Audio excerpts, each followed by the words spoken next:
ಒಂದು ಆ ಕಾರಣದಿಂದಾಗಿ ಅದನ್ನ ಏನಪ್ಪ ಅಲ್ಲಿ ಆ ಟೈಮ್ನಲ್ಲಿ ಏನ್ ಬರ್ದಿರ್ತಾರೋ ನಮಗೆ ಗೊತ್ತಿರೋದಿಲ್ಲ ಅಂತ ಏನಾದ್ರು ಅಂತೀವಿ ಅಂತಂದ್ರೆ, ಆಗ ಈಗ ಅತ್ಯಂತ ನಮಗೆ ಹತ್ತಿರದವರಾದಂಥ ಕಾಶಿ ಆಚಾರ್ಯರ ಚರಿತ್ರೆಯನ್ನ ಕಾಶಿ ಪ್ರಾಣೇಶಾಚಾರ್ಯ ಏನು ದಾಖಲು ಮಾಡಿದ್ದಾರೆ ಅದು ಸುಳ್ಳೇ?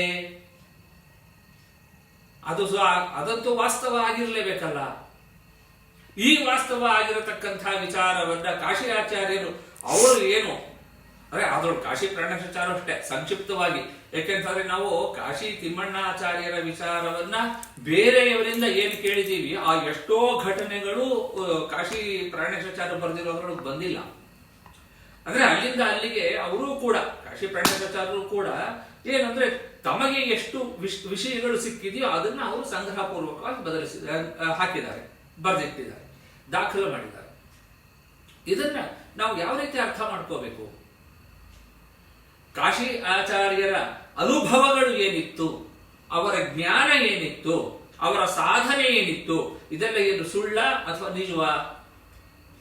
ನಾವು ನಮ್ಮ ಹಿರಿಯರು ಅಂತನೋ ಒಂದು ಅಭಿಮಾನ ಬಿಟ್ಟು ನಿಷ್ಪಕ್ಷಪಾತವಾಗಿ ನಾವು ಯೋಚನೆ ಮಾಡ್ಲಿಕ್ಕೆ ಹೊರಟಾಗ ಇದು ಸರಿಯೇ, ಅವರ ಅನುಭವಗಳು ಸರಿಯೇ ತಪ್ಪು ಅಂತ ನಾವು ಯಾವ ರೀತಿ ಯೋಚನೆ ಮಾಡಬಹುದು?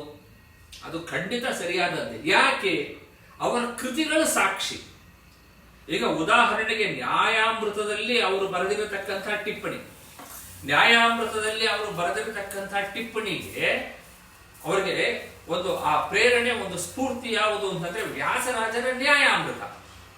ಆ ವ್ಯಾಸರಾಜರನ್ನ ಕಾಶಿ ಆಚಾರ್ಯರು ಅವರು ಕೂಡ ಅದೇ ಭೇದೋಜ್ಜೀವನಕ್ಕಾಗ್ಲಿ ಅಥವಾ ನ್ಯಾಯಾಮೃತಕ್ಕಾಗ್ಲಿ ಎಲ್ಲ ಮಾಡಿದ್ದಾರೆ ಅಂತಂದ್ರೆ ವ್ಯಾಸರಾಜರ ಜ್ಞಾನವನ್ನ ಅವರು ಅರ್ಥ ಮಾಡಿಕೊಂಡಂತವರಾಗಿ, ಅವರ ಹೃದಯವನ್ನ ಅರ್ಥ ಮಾಡಿಕೊಂಡಂತವರಾಗಿ ಅದನ್ನ ನಮಗೆ ಬಿಡಿಸ್ಬಿಟ್ಟಿದ್ದಾರೆ. ಅಂದ್ರೆ ವ್ಯಾಸರಾಜರು ಇದ್ದರು ಅಂತನ್ನೋದನ್ನು ಕೂಡ ನಮ್ಗೇನು ಕಾಶಿ ಆಚಾರ್ಯ ರೆಫರೆನ್ಸ್ ಈ ಕಡೆಯಿಂದ ಹೋಗ್ಬೋದು ಹುಡುಕೊಂಡು, ಹೀಗೆ ಹೀಗೆ ಅಂತ ಒಂದೊಂದಾಗಿ ಕಾಶಿ ಆಚಾರ್ಯರು ಇದ್ರು, ರಾಯರು ಮಂತ್ರಾಲಯ ಸ್ವಾಮಿಗಳಿದ್ರು, ಏಕೆ ಅವರ ಕೃತಿಗಳಿದೆ, ಅವರ ಜೀವನದ ಅನುಭವಗಳಿದೆ. ಇವನ್ನೆಲ್ಲ ನೋಡಿದಾಗ ನಮಗೇನ್ ಅನ್ಸುತ್ತೆ? ದೇವರು ಪರಮಾತ್ಮ ಅಂತ ಏನಿದ್ದಾನೆ ಅವನು ಇರುವುದು ಸತ್ಯ ಅಂತ ನಮ್ಗೆ ಅರ್ಥ ಆಗ್ತಾ ಹೋಗುತ್ತೆ. ಅಂದರೆ ನಮಗಿಂತ ಮೇಲಿನ ಜ್ಞಾನಿಗಳನ್ನ ನಾವು ನೋಡ್ತಾ ಹೋದಾಗ, ಅತ್ಯುಚ್ಚ ಮಟ್ಟದ ಜ್ಞಾನಿಗಳನ್ನ ನೋಡ್ತಾ ಹೋದಾಗ ನಮ್ಗೆ ಏನ್ ಅನ್ನಿಸ್ತಾ ಹೋಗುತ್ತೆ? ಹೌದು, ಭಗವಂತ ಇದ್ದಾನೆ, ದೇವರು ಇದ್ದಾನೆ, ಸ್ವರ್ಗ ನರಕಾದಿಗಳು ಸತ್ಯ, ಈ ಜಗತ್ತು ಸತ್ಯ, ಪ್ರಪಂಚ ಸತ್ಯ. ಈ ಒಂದು ದೇವರಲ್ಲಿ ನಂಬಿಕೆಯನ್ನ ಹುಟ್ಟಿಸಬೇಕಾದ್ರೆ ಅಥವಾ ಹುಟ್ಟಬೇಕಾದ್ರೆ ಒಂದು ನಾವು ಈ ರೀತಿಯ ಒಂದು ಪರಂಪರಾನುಗತವಾಗಿ ನಾವು ಅದನ್ನ ನೋಡ್ತಾ ಹೋಗಬೇಕು. ಇಂಥ ತತ್ವಜ್ಞಾನ ನಾನಾ ಕಾರಣಗಳಿಂದ ಕಡಿಮೆ ಆಗ್ತಾ ಹೋಗಿತ್ತು. ಯಾವಾಗ 1200ನೇ ಇಸ್ವಿ ಮಂದಂ ಮಂದಂ ಮನಸ್ಸ ಚಸತಾಂ ಹಂತ ನೂನಂ ತಿರೋಭೂತ್, ಮೆಲ್ಲನೆ ಜ್ಞಾನವೆಂಬತಕ್ಕಂಥ ಸೂರ್ಯ ಕಣ್ಮರಿಯಾಗುತ್ತಾ ಹೋದ. ಆಗ ವಾಯುದೇವರ ಅವತಾರ ಆಯಿತು ಅಂತೆಲ್ಲ ಹೇಳು. ಅಲ್ಲಿ ಮತ್ತೆ ವಾಯುದೇವರು, ಮುಖ್ಯ ಪ್ರಾಣ ಇತ್ಯಾದಿ ಶಬ್ದಗಳೆಲ್ಲ ನಮಗೆ ಏನು ಸಿಗ್ತಾ ಇದೆ. ಈ ಮುಖ್ಯ ಪ್ರಾಣಾದಿ ಶಬ್ದಗಳು ಕೂಡ ಮುಖ್ಯ ಪ್ರಾಣ ಅಂತ ಈ ಬೇರೆ ಬೇರೆ ವಾದಿಗಳೇನಿದ್ದಾರೆ ಪರವಾದಿಗಳು, ಅವರು ಈ ಮುಖ್ಯ ಪ್ರಾಣ ಅಂತನ್ನೋ ಒಂದು ಶಬ್ದವನ್ನು ಅವರು ಒಪ್ಪೋದಿಲ್ಲ. ನಮೋ ಬ್ರಹ್ಮಣೇ ನಮಸ್ತೆ ವಾಯೋ ಅಂತ ಬರುತ್ತೆ. ಅಲ್ಲಿ ವಾಯು ಶಬ್ದ ಇದೆಯೇ ಹೊರತು ಮುಖ್ಯ ಪ್ರಾಣ ಅನ್ನೋ ಶಬ್ದ ಇಲ್ಲ. ಅನೇಕ ವೇದ ಮಂತ್ರಗಳಲ್ಲಿ, ಉಪನಿಷತ್ತಿನಲ್ಲಿ ಇಲ್ಲ ವಾಯು ಶಬ್ದ ಇದೆ, ಇಲ್ಲ ಪ್ರಾಣ ಶಬ್ದ ಇದೆ, ಮುಖ್ಯ ಪ್ರಾಣ ಅಂತ ಅನ್ನೋ ಶಬ್ದ ಇದೆ. ಇದನ್ನೆಲ್ಲ ಇಟ್ಕೊಂಡು ಅವರುಗಳದ್ದು ಏನು ಅಂತಂದ್ರೆ ಈ ಮುಖ್ಯ ಪ್ರಾಣ ತತ್ವ ಏನಿದೆ, ಆ ಮುಖ್ಯ ಪ್ರಾಣ ತತ್ವದ ಸ್ವರೂಪವನ್ನ ಅರ್ಥ ಮಾಡಿಕೊಳ್ಳುವ ವಿಚಾರದಲ್ಲಿ ತುಂಬಾ ಎಡವಿದ್ದಾರೆ. ಮುಖ್ಯ ಪ್ರಾಣ ಅಂತನ್ನೋ ಒಂದು ತತ್ವ ಬಾಕಿಯ ಜೀವರುಗಳಿಗೂ ಮತ್ತು ಪರಮಾತ್ಮನಿಗೂ ಇರತಕ್ಕಂತಹ ಮುಖ್ಯವಾದಂತಹ ಒಂದು ಕೊಂಡಿ, ಅವರಿಬ್ಬರನ್ನ ಸೇರಿಸತಕ್ಕಂತಹ ಒಂದು ಪ್ರಮುಖವಾದಂತಹ ಒಂದು ನಮಗೆ ಅದು ಲಿಂಕು, ಅದು ಚೈನ್ ಆಗಿದೆ. ಆ ಮುಖ್ಯ ಪ್ರಾಣ ತತ್ವ ಇಲ್ಲದಿದ್ದರೆ ಈ ಜೀವ ತತ್ವ ಅಂತ ಅನ್ನೋದು ಏನಿದೆ, ಅವರ ಕೆಳಗಿನದು ಬಾಕಿ ಜೀವರುಗಳೇನಿದ್ದಾರೆ ಅವ್ರು ಯಾರು ಇರ್ಲಿಕ್ಕೆ ಸಾಧ್ಯವಿಲ್ಲ. ಅವ್ರು ಯಾರೂ ಕೂಡ ಮೋಕ್ಷಕ್ಕೆ ಹೋಗ್ಲಿಕ್ಕೆ ಸಾಧ್ಯ ಇಲ್ಲ. ಯಾವಾಗ ನಾವು ದೇವರನ್ನ, ಅವನ ಅಸ್ತಿತ್ವವನ್ನ ಒಪ್ಪುತ್ತೀವಿ, ಆ ತತ್ವಜ್ಞಾನವನ್ನ ನಾವು ಒಪ್ಪುತ್ತೀವಿ, ಆಗಲೇ ಇದೆಲ್ಲ ಬರೋದು ಮೋಕ್ಷ ಇತ್ಯಾದಿಗಳೆಲ್ಲ. ಆ ದೇವರ ಇರವನ್ನ ಒಪ್ಪೋದಕ್ಕೋಸ್ಕರವೇ ನಮ್ಮ ಹಿಂದಿನ ಜ್ಞಾನಿಗಳ ಅವರ ಕೃತಿಗಳನ್ನ ಮತ್ತೆ ಅವರ ಜೀವನ ಶೈಲಿಯನ್ನ, ಅವರ ಜ್ಞಾನವನ್ನ ನಾವು ಒಂದು ತಿಳ್ಕೊಳ್ಳುವಂತ ಒಂದು ನಾವು ಪ್ರಯತ್ನ ಮಾಡ್ತಾ ಹೋಗ್ತಿರೋದು. ಅಂತಹ ಪರಮಾತ್ಮನ ದಿವ್ಯ ಜ್ಞಾನವನ್ನ, ಯಥಾರ್ಥ ಜ್ಞಾನವನ್ನ ನಮಗೆ ಸ್ಪಷ್ಟವಾಗಿ ತಿಳಿಸಿಕೊಟ್ಟವರು ಶ್ರೀಮದ್ ಆಚಾರ್ಯರು. ಆದರೆ ಇದನ್ನ ಬಾಕಿಯವರು ಬೇಕಾದಷ್ಟು ತರದಲ್ಲಿ ಆಮೇಲೆ ಬಂದವರು ಬೇಕಾದಷ್ಟು ತರ ಈ ರೀತಿಯಲ್ಲಿ ಖಂಡಿಸಿದ್ದಾರೆ ಪರವಾದಿಗಳು. ಇಲ್ಲಿ ಪ್ರಾಣ ಶಬ್ದ ಅಂತ ಅನ್ನೋದು ಏನಿದೆ, ಅಥವಾ ವಾಯು ಶಬ್ದ ಅಂತ ಅನ್ನೋದು ಏನಿದೆ, ಈ ವೇದಗಳಲ್ಲಿ ಬಂದಿರತಕ್ಕಂಥ, ಉಪನಿಷತ್ತಿನಲ್ಲಿ ಬಂದಿರತಕ್ಕಂಥ ಈ ವಾಯು ಮತ್ತು ಪ್ರಾಣ ಶಬ್ದಗಳಿಗೆ ಏನು ಅರ್ಥ ಅಂತಂದ್ರೆ, ಅವರ ಪ್ರಕಾರ ವಾಯು ಅಂತಂದ್ರೆ ಭೂತವಾಯು, ಪ್ರಾಣ ಅಂತಂದ್ರೆ ಬ್ರಹ್ಮ. ಈ ರೀತಿ ಅರ್ಥ ಮಾಡ್ಕೊಳ್ಳಿ. ವಾಯು ಅಂತ ಅರ್ಥ ಮಾಡ್ಕೊಂಡ್ರೆ ಭೂತವಾಯು ಅಲ್ಲ. ನಮ್ಗೆ ಇಲ್ಲಿ ಉಸಿರಾಟದಂಥ ಅತಿ ಮುಖ್ಯವಾದ ಕೆಲಸಗಳೇನಿದೆ, ಜವಾಬ್ದಾರಿ ಏನಿದೆ, ಅದನ್ನ ಎಲ್ಲವನ್ನೂ ಕೂಡ ನಿರ್ವಾಹ ಮಾಡತಕ್ಕಂಥ ಒಂದು ಶಕ್ತಿ ವಾಯುವಿದೆ. ಹೀಗಾಗಿ ನಾವು ಅದನ್ನ ಮುಖ್ಯ ಪ್ರಾಣ ಅಂತ ಕರಿತೀವಿ ಅಂತಂದ್ರೆ ಬೇಕಿಲ್ಲ. 49 ಮರುದ್ಗಣಗಳೇನಿದೆ, ಆ ಮರುದ್ಗಣಗಳಲ್ಲಿ ಯಾವುದಾದರೂ ಒಂದು ಗಣಕ್ಕೆ, ಒಂದು ಮರುತ್ತಿಗೆ ನೀವು ಹೇಳಿ ಅವನು ಕೂಡಿಸ್ಬಿಡಿ ಅದನ್ನ. ಉಪವಾದ ಇಂಥದ್ದು ಒಂದು ಪ್ರಾಣ ಇತ್ಯಾದಿಗಳೆಲ್ಲ ಅವ್ರು ಏನು ಮಾಡ್ತಾ ಇದ್ದಾನೆ, ಉಸಿರಾಟಾದಿಗಳನ್ನ, ಆ ಉಸಿರಾಟಾದಿಗಳನ್ನ ಇನ್ನೊಬ್ಬ ಒಂದು ಮರುತ್ತಿಗೆ ಕೂಡಿಸಿ ಸಾಕು. ಆ ಉಸಿರಾಟದ ಒಂದು ಕ್ರಮವನ್ನ ಕೂಡಿಸೋದಕ್ಕೋಸ್ಕರ ನೀವು ಮುಖ್ಯ ಪ್ರಾಣ ಅಂತ ಅನ್ನೋ ಒಂದು ವಿಚಾರದ ಕಲ್ಪನೆಯನ್ನು ಯಾಕೆ ಮಾಡ್ತೀರಿ? ಮತ್ತೆ ಪ್ರಶ್ನೆ, ಮುಖ್ಯ ಪ್ರಾಣ ಅಂತ ಅನ್ನೋದನ್ನ ಹೇಳಿದ್ರಿ ಸರಿ, ಆ ಮುಖ್ಯ ಪ್ರಾಣ ಅಂತ ಅನ್ನೋದು ನಿಮ್ಮ ಪ್ರಕಾರ ಅತ್ಯಂತ ದೋಷ ದೂರವಾಗಿರತಕ್ಕಂತಹ ಪದಾರ್ಥ ಅಂತೆಲ್ಲ ನೀವು ಹೇಳಿದ್ರೆ ಅದನ್ನು ನಂಬೋದು ಹೇಗೆ? ಇಲ್ಲಿ ಏನಾಗುತ್ತೆ ಇನ್ನೊಂದು ಪ್ರಶ್ನೆ, ಈಗ ಮುಖ್ಯ ಪ್ರಾಣ ಅಂತ ಅನ್ನೋ ಒಂದು ತತ್ವವನ್ನ ನಾವು ಒಪ್ಪದೆ ಹೋದರೆ ಪರಮಾತ್ಮನನ್ನು ನಮಗೆ ಸರಿಯಾಗಿ ತಿಳಿಸಿಕೊಡುವಂತಹ ಒಬ್ಬ ಗುರುಗಳು ಇಲ್ಲ ಅಂತ ಆಗತ್ತೆ. ಸೊ ಈ ಬಲವಂತಕ್ಕೋಸ್ಕರ ನೀವು ಮುಖ್ಯ ಪ್ರಾಣ ತತ್ವ ಅಂತ ಅನ್ನೋದನ್ನ ನೀವು ಕಲ್ಪನೆ ಮಾಡ್ತಾ ಇದ್ದೀರಾ ನೀವು ದ್ವೈತಿಗಳು. ಇದಕ್ಕೆಲ್ಲ ಆಧಾರ ಏನು? ಇದನ್ನೆಲ್ಲ ನೀವು ಪ್ರತ್ಯಕ್ಷದಿಂದಲೋ ಅನುಮಾನದಿಂದಲೋ ಸಾಧಿಸ್ಲಿಕ್ಕೆ ಸಾಧ್ಯವಾ? ಇಲ್ಲ. ಇದನ್ನೆಲ್ಲ ನಾವು ಆಗಮಗಳಿಂದಲೇ ತಿಳ್ಕೋಬೇಕು. ಆಗಮಗಳು ಅಂತಂದ್ರೆ ಪುರಾಣಗಳಾಗ್ಬೋದು, ಮತ್ತೆ ವೇದೋಪನಿಷತ್ತುಗಳಾಗ್ಬೋದು. ಅಂತಹ ಆಗಮಗಳಿಂದ ನಾವು ಈ ಮುಖ್ಯ ಪ್ರಾಣದೇವರ ಸ್ವರೂಪವನ್ನು ತಿಳ್ಕೋಬೇಕಾಗುತ್ತೆ ಹೊರತು ಉಳಿದಂತೆ ಅಲ್ಲ. ಈ ವಿಚಾರದಲ್ಲಿ ನಮ್ಮ ಆಚಾರ್ಯರು ಆ ವಾಯುಪರತ್ವ ಸಮರ್ಥನದಲ್ಲಿ ಬರತಕ್ಕಂಥ ಒಂದು ಉಪನಿಷದ್ ವಾಕ್ಯದ ಒಂದು ಅಂಶನ ತಗೊಳ್ತಾರೆ. ಕೇನೇಷಿತಂ ವದತಿ ಪ್ರೇಷಿತಂ ಮನಃ ಕೇನ ಪ್ರಾಣ ಪ್ರಥಮಂ ಪ್ರೈತಿಯುಕ್ತಃ ಕೇನೇಷಿತಂ ವಾಚಮಿಮಂ ವದಂತಿ ಚಕ್ಷುಶ್ರೋತ್ರಂ ಕೌ ದೇವೋ ಯುನಕ್ತಿ. ತಲಬಕಾರೋಪನಿಷತ್ತು ಅಥವಾ ಕೇನೋಪನಿಷತ್ತಿನ ವಾಕ್ಯ. ನಮ್ಮ ಆಚಾರ್ಯ ಇದನ್ನ ಪ್ರಮಾಣವಾಗಿದೆ ಅಂತ ಹೇಳ್ತಾರೆ. ಆ ಉಪನಿಷತ್ತಿನಲ್ಲಿ, ಆ ಉಪನಿಷತ್ತಿನ ಹಿನ್ನೆಲೆ ಏನು ಅಂತಂದ್ರೆ, ಪಂಚಮುಖನಾದಂತ ರುದ್ರದೇವರು ಚತುರ್ಮುಖನಾದಂತ ಬ್ರಹ್ಮದೇವರಲ್ಲಿ ಪ್ರಶ್ನೆ ಮಾಡೋರು. ಇದನ್ನ ನಮಗೆ ಶ್ರೀಮದಾಚಾರ್ಯರು ಅದರ ಹಿನ್ನೆಲೆಯನ್ನು ಕೊಡ್ತಾರೆ. ಹಿಂದೆ ಬಂದಿದೆ ಅದರದ್ದು ಒಂದು ವೈಜಯಂತಿ ಸಮಾಸೀತ ಅಂತ ಅಲ್ಲೊಂದು ಕಡೆ ಇದ್ದಾಗ ಅವಿಬ್ರು ಚತುರ್ಮುಖ ಬ್ರಹ್ಮದೇವರು ಮತ್ತು ರುದ್ರದೇವರು ಇಬ್ರು ಅವರು ರುದ್ರದೇವರು ಪ್ರಶ್ನೆ ಮಾಡಿದಾಗ ಅದಕ್ಕೆ ಚತುರ್ಮುಖ ಬ್ರಹ್ಮದೇವರು ಉತ್ತರ ರೂಪವಾಗಿ ಕೊಟ್ಟಂತಹ ಉಪನಿಷತ್ತು ಈ ಕೇನೋಪನಿಷತ್ತು. ಕೇನೇಷಿತಂ ಪತತಿ ಪ್ರೇಷಿತಂ ಮನಃ. ಇದು ಎಲ್ಲರಿಗೂ ಗೊತ್ತಿರುವಂತಹ ವಿಚಾರ. ನಾವು ಏನೇ ಮಾಡಿದ್ರೂ ಕೂಡ ಈ ನಮ್ಮ ಮನಸ್ಸು ಅಂತ ಅನ್ನೋದು ಏನಿದೆ, ಈ ಮನಸ್ಸು ನಮ್ಮ ಹಿಡಿತದಲ್ಲಿ ಇಲ್ಲ. ಬೇಡ ಅಂದ ಕಡೆಗೆ ಹೋಗುತ್ತೆ. ಯಾರ ಪ್ರೇರಣೆಯಿಂದ ಏನ ಈಶಿತಂ, ಯಾರಿಂದ ಈ ಮನಸ್ಸು ನಮ್ಮ ಹಿಡಿತಕ್ಕೆ ಸಿಗ್ತಾ ಇಲ್ಲ, ಯಾರ ಹಿಡಿತದಲ್ಲಿ ಇದು ಈ ಮನಸ್ಸು ನದು ಕೂತಿದೆ. ಕೇನೇಷಿತಂ ಪತತಿ ಪ್ರೇಷಿತಂ ಮನಃ ಕೇನ ಪ್ರಾಣ ಪ್ರಥಮಂ ಪ್ರೈತಿಯುಕ್ತ. ಇಲ್ಲಿ ಒಂಚೂರು ವಾಕ್ಯಾರ್ಥ ಬಂತು. ಕೇನ ಪ್ರಾಣ ಪ್ರಥಮಂ ಪ್ರೈತಿಯುಕ್ತ, ಯಾರ ಅಪ್ಪಣೆಯಂತೆ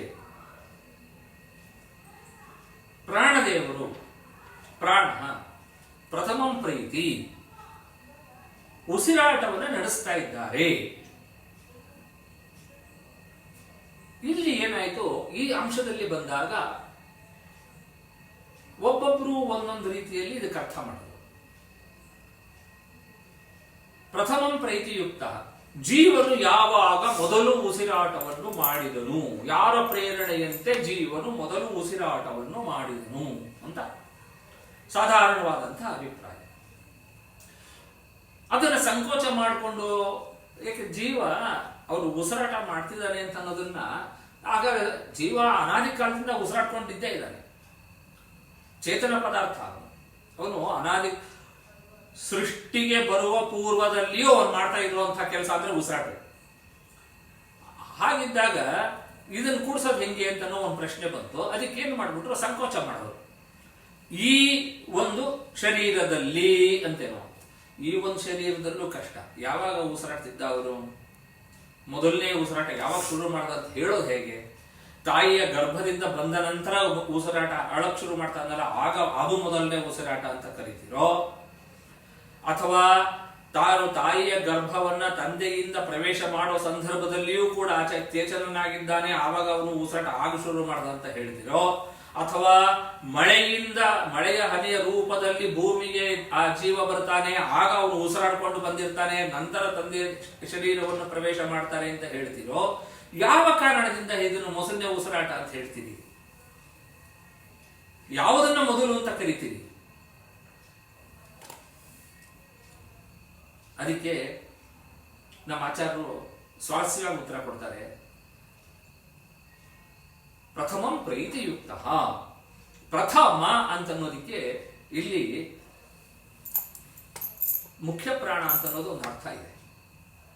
ಯಾಕೆಂದ್ರೆ ಭಾಷ್ಯದಲ್ಲಿ ಹೇಳಬೇಕಾದ್ರೆ ಥ ಅಂತನ್ನುವಾಗ ಅಥಾತೋ ಬ್ರಹ್ಮ ಜಿಜ್ಞಾಸೋ ಅಥ, ಅಲ್ಲಿ ಥಕಾರಕ್ಕೆ ಮಹಾಪ್ರಾಣದಲ್ಲಿ ಥಕಾರ, ಅದು ಮಹಾಪ್ರಾಣ ಅಂತಂದ್ರೆ ಅದು ಕೂಡ ಮುಖ್ಯ ಪ್ರಾಣನನ್ನ ಹೇಳ್ತಾ ಇದೆ ಅಂತ. ಇಲ್ಲಿ ಪ್ರಥಮಂ ಪ್ರೀತಿಯುಕ್ತ ಅಂತ ಹೇಳುವಾಗ ಈ ಪ್ರಾಣದೇವರು ಮೊದಲನೇ ಸರ್ತಿ ಉಸಿರಾಟ ಯಾವಾಗ ಮಾಡದ ಅಂತ ಯಾಕೆ ಅರ್ಥ ಮಾಡ್ತೀವಿ? ಹಾಗಾದ್ರೆ ಏನು ಮಾಡಬೇಕು? ಪ್ರಥಮಂ ಪ್ರಾಣ, ಮೊದಲನೆಯ ಪ್ರಾಣದೇವರು ಅಂತ, ಮೊದಲನೆಯ ಪ್ರಾಣ ಅಂತ ತಗೊಳ್ಳಿ. ಪ್ರಾಣನಿಗೆ ಪ್ರಾಥಮ್ಯವನ್ನು ಹೇಳಿ ಅವನ ಕ್ರಿಯೆಗೆ ಪ್ರಾಥಮ್ಯವನ್ನಲ್ಲ ಅಂತ ಉತ್ತರ ಕೊಡ್ತಾರೆ ಆಚಾರ್ಯ. ಬಹಳ ಸೊಗಸಾಗಿದೆ. ಅಂದ್ರೆ ಪ್ರಾಣನಿಗೆ ಪ್ರಾಥಮ್ಯ, ಪ್ರಥಮಂ ಪ್ರಾಣ ಅಂತಂದ್ರೆ ಮುಖ್ಯ ಪ್ರಾಣ ಯಾರ ಪ್ರೇರಣೆಯಂತೆ ಅವನು ಉಸಿರಾಟಾದಿ ಕ್ರಿಯೆಗಳನ್ನ ನಡೆಸುತ್ತಾನೆ ಅಂತ ಮಾಡಬೇಕೇ ಹೊರತು ಮೊದಲನೇ ಬಾರಿ ಯಾವಾಗ ಅವನು ಉಸಿರಾಡಕ್ಕೆ ಶುರು ಮಾಡಿದ, ಜೀವನಿಗೆ ಯಾವಾಗ ಉಸಿರು ಕೊಟ್ಟ ಅಂತ ಅನ್ನೋದು ಯಾಕೆ? ಅದನ್ನ ಸಂಕೋಚ ಯಾಕೆ ಮಾಡ್ತೀರಿ? ಯಾಕೆಂದ್ರೆ ಅನಾದಿ ಕಾಲದಿಂದಲೂ ಜೀವ ಅವನು ಉಸಿರಾಡ್ಕೊಂಡೇ ಬಂದಿದ್ದಾನೆ. ಆ ಅನಾದಿ ಕಾಲದಿಂದಲೂ ಕೂಡ ಯಾರ ಪ್ರೇರಣೆಯಂತೆ ಪ್ರಾಣದೇವರು ಉಸಿರಾಟದ, ಯಾರು ಪ್ರಥಮ ಪ್ರಾಣ ಮುಖ್ಯ ಪ್ರಾಣದೇವರು ಯಾರ ಪ್ರೇರಣೆಯಂತೆ ಉಸಿರಾಟದ ಈ ಕ್ರಿಯೆಯನ್ನು ನಡೆಸುತ್ತಿದ್ದಾರೆ ಅಂತ ಅರ್ಥ ಮಾಡ್ಕೊಳ್ಳಿ. ಕೇನೇಷಿತಂ ವಾಚಮಿಮಾಂ ವದಂತಿ ಚಕ್ಷುಶ್ರೋತ್ರಂ ಕೌದೇವೋ ಯುನಕ್ತಿ. ವಾಚಮಿಮಾಂ, ಮಾತುಗಳು ಅಷ್ಟೇ, ಯಾರ ಅಧೀನದಲ್ಲಿದೆ ಈ ಇಂದ್ರಿಯ, ಕರ್ಮೇಂದ್ರಿಯಗಳು 5, ಜ್ಞಾನೇಂದ್ರಿಯಗಳ 5, ಈ 10 ಇಂದ್ರಿಯಗಳು ಕೂಡ ಯಾರ ಅಧೀನದಲ್ಲಿದೆ ಅಂತ ಕೇಳಿದಾಗ ಅದಕ್ಕೆ ಚತುರ್ಮುಖ ಬ್ರಹ್ಮದೇವರು ಉತ್ತರ ಕೊಡ್ತಾ ಹೋಗ್ತಾರೆ. ಇದಕ್ಕೆಲ್ಲ ಪರಮಾತ್ಮ ಕಾರಣ, ಅವನ ಪ್ರೇರಣೆ ಅಂತ ಎಲ್ಲ ಇದೆ ಅಂತ. ಆದ್ರೆ ನಮ್ಗೆ ಇಲ್ಲಿ ಮುಖ್ಯವಾದಂತಹ ಅಂಶ ಬೇಕಾಗಿರೋದು ಯಾವುದು? ಪ್ರಾಣದೇವರು ಮುಖ್ಯ ಪ್ರಾಣ ಅಂತ. ಹಾಗಾದ್ರೆ ಈ ಮುಖ್ಯ ಪ್ರಾಣ ಅಂತ ಅನ್ನೋದನ್ನು ನೀವು ಈ ರೀತಿ ಹೇಳ್ತಿದ್ದೀರಲ್ಲ, ಇದಕ್ಕೆ ಬೇರೆ ಬೇರೆ ಬೇಕಾದಷ್ಟು ಇದು ನಿಮಗೆ ಮತ್ತೆ ಉಪನಿಷತ್ತುಗಳಲ್ಲಿ ಅಲ್ಲಲ್ಲಿ ಬೇಕಾದಷ್ಟು ಕಡೆ ಉಲ್ಲೇಖ ಬಂದಿದೆಯಾ ಅಂದ್ರೆ ಖಂಡಿತ ಬಂದಿದೆ. ಮುಖ್ಯ ಪ್ರಾಣ ಅಂತನ್ನೋ ಒಂದು ತತ್ವ ಏನಿದೆ, ಆ ಮುಖ್ಯ ಪ್ರಾಣ ಅಂತನ್ನೋದು ಒಂದು ತತ್ವ ಜೀವ ಮತ್ತು ಪರಮಾತ್ಮನನ್ನ ಇಬ್ಬರನ್ನು ಬೆಸೆಯತಕ್ಕಂಥ ಒಂದು ಕೊಂಡಿ, ಇಬ್ಬರನ್ನು ಸೇರಿಸತಕ್ಕಂಥ ಒಂದು ಪ್ರಮುಖವಾದಂಥ ಒಂದು ಅಂಗ. ಆ ಮುಖ್ಯ ಪ್ರಾಣ ದೇವರು ಅಂತ ಅನ್ನೋದು ಇಲ್ಲದೆ ಇದ್ದರೆ ನಮಗದು ಅರ್ಥವಾಗೋದು ಕಷ್ಟ ಇದೆ. ತತ್ವಜ್ಞಾನ ಅಂತ ಅನ್ನೋದು ನಮಗೆ ಗೊತ್ತೇ ಆಗೋದಿಲ್ಲ. ಅದಕ್ಕೊಂದು ಸಣ್ಣ ಉದಾಹರಣೆ ಈಶಾವಾಸ್ಯ ಉಪನಿಷತ್ತಿನಲ್ಲಿ ಬರುತ್ತೆ. ಈಶಾವಾಸ್ಯ ಉಪನಿಷತ್ತಿನದು ಮೊದಲನೇ ಮಂತ್ರ, ಈಶಾವಾಸ್ಯಮಿದಂ ಸರ್ವಂ ಯತ್ಕಿಂಚ ಜಗತ್ಯಾಂ ಜಗತ್ ತೇನ ತ್ಯಕ್ತೇನ ಭುಂಜೀಥಾಃ ಮಾ ಕೃತ ಕಸ್ಯ ಸಿದ್ಧನಂ. ಇಲ್ಲಿ ಏನಂತ ತಿಳ್ಕೋಬೇಕು, ಮಂತ್ರ ಸ್ಪಷ್ಟ ಇದೆ, ಈಶಾವಾಸ್ಯಂ ಅಂತ. ಶ್ರೀಮದಾಚಾರ್ಯರು ಅವರ ಹಿಂದಿನವರು ಪರಮತೀಯರು ಈಶೇನ ಆವಾಸ್ಯಂ ಅಂತ. ಏನು ಅಲ್ಲಿ ವಾಸ ಅಂತಂದ್ರೆ ಅವ್ರು ಯಾವ ತರ ಬಟ್ಟೆ ಅಂತ ತಗೊಳ್ತಾರೆ. ಆ ಈಶೇನ ಅಂತಂದ್ರೆ ಈಶನಿಂದ ಮುಚ್ಚಲ್ಪಟ್ಟಿದೆ ಅಂತ ಅವರ ಅಭಿಪ್ರಾಯ, ಬೇರೆ. ಆದರೆ ಶಬ್ದಗಳು ಅದೇನೆ, ಉಪನಿಷತ್ತು ಅದೇನೆ. ಅದನ್ನು ಅರ್ಥ ಮಾಡಿಕೊಳ್ಳುವಂತಹ ರೀತಿ ನಮಗೆ ಬಹಳ ಮುಖ್ಯವಾದ. ಈಶಸ್ಯ ಆವಾಸ್ಯಂ ಅಂತ ಶ್ರೀಮದಾಚಾರ್ಯರು ಅದನ್ನು ವಿಗ್ರಹ ಮಾಡಿದರು. ಭಗವಂತನ ಆವಾಸ ಸ್ಥಾನ ಅಂತ ಹೇಳಿದರು. ಒಂದರ್ಥಕ್ಕೂ ಇನ್ನೊಂದು ಅರ್ಥಕ್ಕೂ ಎಷ್ಟು ವ್ಯತ್ಯಾಸ ಇದೆ. ತೇನ ತ್ಯಕ್ತೇನ ಭುಂಜೀತಾಹ ಅಂದ್ರೆ ತ್ಯಕ್ತೇನ ಅಂತಂದ್ರೆ ಭಗವಂತ ಏನನ್ನ ಬಿಸಾಡಿದ್ದಾನೆ ಬೇಡ ಅಂತ ತ್ಯಕ್ತ ಮಾಡಿದ್ದಾನೆ, ಆ ತ್ಯಕ್ತ ತ್ಯಜಿಸಲ್ಪಟ್ಟಂತಹ ಪದಾರ್ಥಗಳನ್ನ ನೀನು ಊಟ ಮಾಡು ಅಂತಾನ, ಅದನ್ನೇ ದೇವರಿಗೆ ನೈವೇದ್ಯ ಮಾಡೋ. ನನಗೇನು ಬೇಡ ಅಂತ ಬಿಸಾಕಿದ್ದಾನೆ ಅದನ್ನೇ ನೈವೇದ್ಯ ಮಾಡುವಂತ ಅರ್ಥವಾ ಅಂತಂದ್ರೆ ಅದಕ್ಕೆ ಶ್ರೀಮದಾಚಾರ್ಯರು ಮತ್ತಲ್ಲಿ ಹೇಳಿದ್ರು ತ್ಯಕ್ತೇನ ಈಸ್ ಈಕ್ವಲ್ ಟು ದತ್ತೇನ ಅಂತ ಅರ್ಥ ಮಾಡೋದು, ಅವರಿಂದ ಕೊಡಲ್ಪಟ್ಟದ್ದನ್ನ ಅಂತ ಅರ್ಥ ಮಾಡೋದು. ತತ್ವಜ್ಞಾನವನ್ನ ನಮಗೆ ಕೊಡುವುದರಲ್ಲಿ ಶ್ರೀಮದಾಚಾರ್ಯರ ಪಾತ್ರ ಎಷ್ಟು ದೊಡ್ಡದು ಅಂತ ಅನ್ನೋದು. ಸಣ್ಣ ಸಣ್ಣ ವಿಚಾರಗಳು ನಮ್ಗೆ ಯಾವುದು ಅರ್ಥವಾಗೋದಿಲ್ಲ. ಈಗ ಮಹಾಭಾರತ ತಾತ್ಪರ್ಯ ನಿರ್ಣಯದಲ್ಲಿ ನಮ್ಗೆ ಅರ್ಥವಾಗದಿರತಕ್ಕಂತಹ ಅಂಶಗಳು ಎಷ್ಟೋ ಇದೆ. ಭಾಗವತದಲ್ಲಿ ಎಷ್ಟೋ ಇದೆ. ಆ ಭಾಗವತ ತಾತ್ಪರ್ಯ ನಿರ್ಣಯ ಅಂತ ರಚನೆ ಮಾಡಿ ಅದರಲ್ಲಿ ಬರತಕ್ಕಂತಹ ಸಂಶಯಗಳಿಗೆಲ್ಲ ಉತ್ತರ ಕೊಟ್ಟರು. ಮಹಾಭಾರತದಲ್ಲಿ ಬರತಕ್ಕಂತಹ ಸಂಶಯಗಳಿಗೆಲ್ಲ ನಮ್ಗೆ ಅದನ್ನ ಉತ್ತರ ಕೊಡ್ತಾ ಹೋದ್ರು.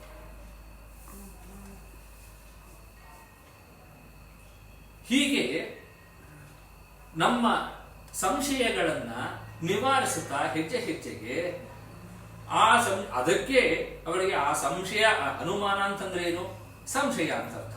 ಆ ಸಂಶಯಗಳನ್ನ ನಮಗೆ ಯಶಸ್ವಿಯಾಗಿ ಅವರು ನಮಗೆ ನಿವಾರಣೆ ಮಾಡಿ ಕೊಡ್ತಾ ಹೋದ್ರಿಂದಲೇ ಅವರು ಅನುಮಾನ ತೀರ್ಥರು. ಇದನ್ನು ಸುಮಧ್ವಿಜಯದಲ್ಲಿ ಬಹಳ ಅದ್ಭುತವಾಗಿ ಚೆನ್ನಾಗಿ ಹೇಳ್ತಾರೆ. ನಿರಂಗರಾಗಂ ಮುಖರಾಗ ವರ್ಜಿತಂ ವಿಭೂಷಣಂ ವಿಷ್ಟಪಭೂಷಣಾಯಿತಂ. ನಿರಂಗರಾಗಂ ಯಾವುದೇ ರೀತಿಯ ಅಂದ್ರೆ ಅವರ ಸ್ವರೂಪ ಎಂತಹದ್ದು.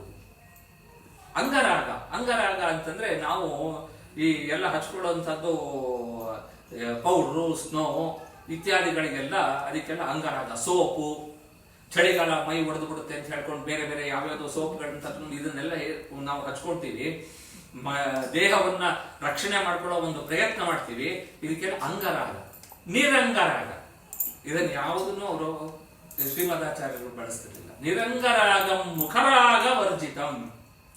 ಮುಖಕ್ಕೂ ಅಷ್ಟೇ ಯಾವುದೇ ರೀತಿಯ ಸ್ನೋ ಆಗ್ಲಿ ಇನ್ನೊಂದಾಗ್ಲಿ ಮತ್ತೊಂದನ್ನಾಗ್ಲಿ ಅಲಂಕಾರ ಮಾಡ್ಕೋತಾ ಇರಲಿಲ್ಲ. ವಿಭೂಷಣಂ ವಿಷ್ಟಪಭೂಷಣಾಯಿತಂ. ಅಮುಂದೃತ ಶಾಠಮವೇಕ್ಷ್ಯ ಮೀನಿರೆ ಸ್ವಭಾವ ಶೋಭಾ ರೂಪಮೇತಿ ಜಂತವಃ. ದಂಡವನ್ನ ಧರಿಸಿಕೊಂಡಿರತಕ್ಕಂಥವರು, ಅವರ ಶೋಭೆ ಏನಿತ್ತು ಆ ಶೋಭೆ ಅತ್ಯಂತ ಸ್ವಭಾವ ಸಹಜವಾದದ್ದು, ಅನುಪಮ, ಉಪಮಾರಹಿತವಾದದ್ದು ಅಂತ ಜಂತವಃ ಬೇರೆ ಪ್ರಾಣಿಗಳು ಅದನ್ನ ಆ ರೀತಿಯಲ್ಲಿ ಅರ್ಥ ಮಾಡಿಕೊಂಡರು, ಅಂದ್ರೆ ಬೇರೆ ಜನಗಳು ಅದನ್ನು ಅರ್ಥ ಮಾಡಿಕೊಂಡರು. ಶ್ರೀಮದಾಚಾರ್ಯರಿಗೆ ಇರತಕ್ಕಂಥ ಸೌಂದರ್ಯಾದಿ ಗುಣಗಳು ಮತ್ತೆ ಇರತಕ್ಕಂಥ ದ್ವಾತ್ರಿಂಶ ಲಕ್ಷಣೋಪೇತತ್ವ ಇತ್ಯಾದಿ ಧರ್ಮಗಳೇನಿದೆ ಇವೆಲ್ಲ ಅವರ ಸ್ವಭಾವವೇ ಆಗಿದೆ ಅಂತನ್ನೋದನ್ನ ಈ ರೀತಿಯಾಗಿ ನೋಡಿ ಜನಗಳು ಅದನ್ನ ಮೇನಿದೆ ತಿಳಿದರು ಅಂತ ಅಲ್ಲಿ ಬಹಳ ಅದ್ಭುತವಾಗಿ ಸುಮಧ್ವಿಜಯದಲ್ಲಿ ಹೇಳ್ತಾರೆ.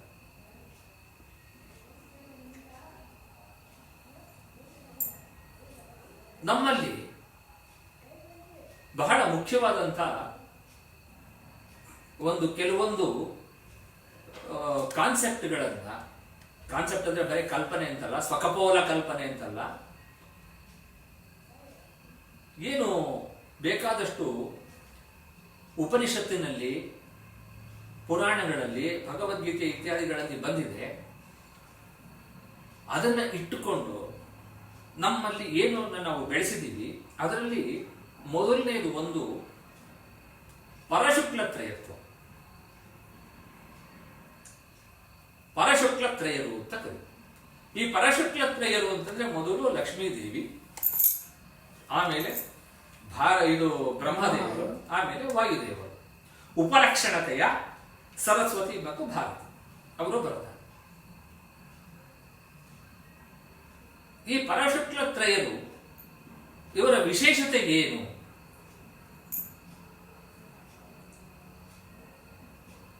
ಯಾಕೆ ಅಂತಂದ್ರೆ ನಾವು ಲಕ್ಷ್ಮೀದೇವಿಗೂ ಕೂಡ ಪರಮಾತ್ಮನ ವಿಷಯದಲ್ಲಿ ಯತ್ಕಿಂಚಿತ್ ಗೊತ್ತಿರೋದಿಲ್ಲ ಕೆಲವೊಂದು ಅಂಶಗಳು ಅಂತ ಹೇಳಿ. ಯಾಕೆ? ಅವಳು ಯಾವಾಗಿಂದ ಪರಮಾತ್ಮನ ಒಂದು ಪಾದದಲ್ಲಿರುವಂತಹ ಒಂದು ಬೆರಳಿನಲ್ಲಿರುವಂತಹ ಗುಣಗಳನ್ನ ಅವಳು ಏನು ಎಣಿಸ್ತಾ ಇದ್ದಾಳೆ, ಆ ಎಣಿಕೆನೇ ಇನ್ನೂ ಮುಗಿದಿಲ್ಲ ಅಂತ ಅನ್ಬೇಕಾದ್ರೆ ಆ ಲಕ್ಷ್ಮೀದೇವಿಗೂ ಕೂಡ ಯತ್ಕಿಂಚಿತ್ ಪರಮಾತ್ಮನನ್ನ ಸಾಕಲ್ಯೇನ ಸಂಪೂರ್ಣವಾಗಿ ತಿಳಿಯೋದಕ್ಕೆ ಸಾಧ್ಯವಾಗಿಲ್ಲ.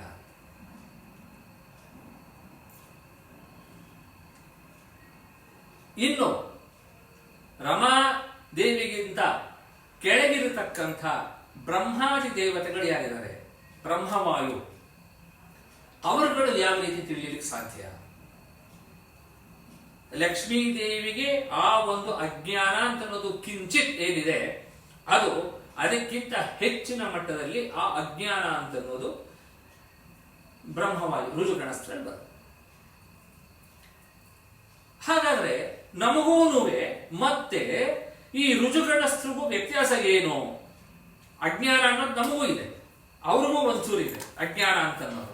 ಇಲ್ಲ ರೀ, ಕ್ವಾಂಟಿಟಿ ಅವ್ರದ್ದು ಅಜ್ಞಾನ ತುಂಬಾ ಕಡಿಮೆ, ನಮ್ದು ಕ್ವಾಂಟಿಟಿನಲ್ಲಿ ನಮ್ದು ಬರೀ ಅಜ್ಞಾನನೇ ನಾವಲ್ಲಿ ತುಂಬಿರೋದು, ಜ್ಞಾನವೇ ಇಲ್ಲ, ಎಲ್ಲೋ ಒಂಚೂರು ಜ್ಞಾನ ಇದ್ರೇ ಗೊತ್ತಿಲ್ಲ ಅಂತ ಈ ರೀತಿ ಉತ್ತರ ಕೊಡ್ತೀರಾ ಅಂತಾರೆ. ತರ್ಕದಲ್ಲೆಲ್ಲ ಈ ರೀತಿ ಉತ್ತರ ಕೊಡಕ್ಕಾಗಲ್ಲ. ಹಾಗಾದ್ರೆ ಏನು ಮುಖ್ಯವಾದಂತಹ ವ್ಯತ್ಯಾಸ ಏನು? ನಮ್ಮ ಅಜ್ಞಾನಕ್ಕೂ ಋಜುಗಣಸ್ಥರ ಅಜ್ಞಾನಕ್ಕೂ ವ್ಯತ್ಯಾಸ ಏನು? ಬಹಳ ಮುಖ್ಯವಾದಂತಹ ಒಂದು ಅಂಶ ಇದು. ನಮ್ಮಲ್ಲಿ ಅಜ್ಞಾನದಿಂದ ನಮಗೆ ವಿಕಾರಗಳಾಗುತ್ತೆ, ಈ ಅಜ್ಞಾನದಿಂದ ಋಜುಗಣಸ್ಥರಲ್ಲಿ ಯಾವುದೇ ರೀತಿಯಾದಂತಹ ವಿಕಾರ ಆಗುವುದಿಲ್ಲ ಅಂತ ಅನ್ನೋದು ಬಹಳ ಮುಖ್ಯವಾದಂತಹ ವಿಚಾರ. ಋಜುಗಣಸ್ಥರಲ್ಲಿ ಈ ಅಜ್ಞಾನದಿಂದ ಯಾವುದೇ ವಿಕಾರ ಆಗೋದಿಲ್ಲ. ನಮ್ಮಲ್ಲಿ ಅಜ್ಞಾನ, ಉದಾಹರಣೆಗೆ ಈ ಶರೀರ ನಾನು ಅಂತನೋ ಒಂದು ಅಜ್ಞಾನ ನಮ್ಮಲ್ಲಿ ಏನು ಗಟ್ಟಿಯಾಗಿ ಕೂತಿದೆ, ಈ ಶರೀರವನ್ನ ಸಂರಕ್ಷಣೆ ಮಾಡ್ಕೊಳ್ಳೋದಕ್ಕೋಸ್ಕರವೋ ಅಥವಾ ಅತ್ಯಂತ ಸುಂದರವಾಗಿ ಕಾಣಬೇಕು ಅಂತ ಅನ್ನೋದಕ್ಕೋಸ್ಕರವೋ ಎಷ್ಟು ಕಷ್ಟಪಡ್ತೀವಿ ಅಂದ್ರೆ ಆ ಅಜ್ಞಾನದ ಕಾರ್ಯ ನಮ್ಮಲ್ಲಿ ನಡೀತಾ ಇದೆ.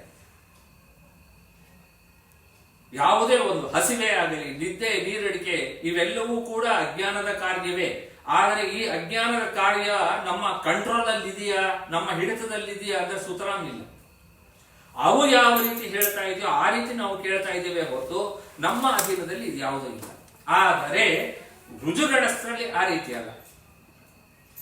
ಅಂಗುಷ್ಠ ಮಾತ್ರಂ ಜಠರೇ ಪ್ರತಿಷ್ಠಿತಂ ಜಾಜ್ವಲ್ಯಮಾನಂ ಮಮ ಜಾತ ವೇದಸಂ.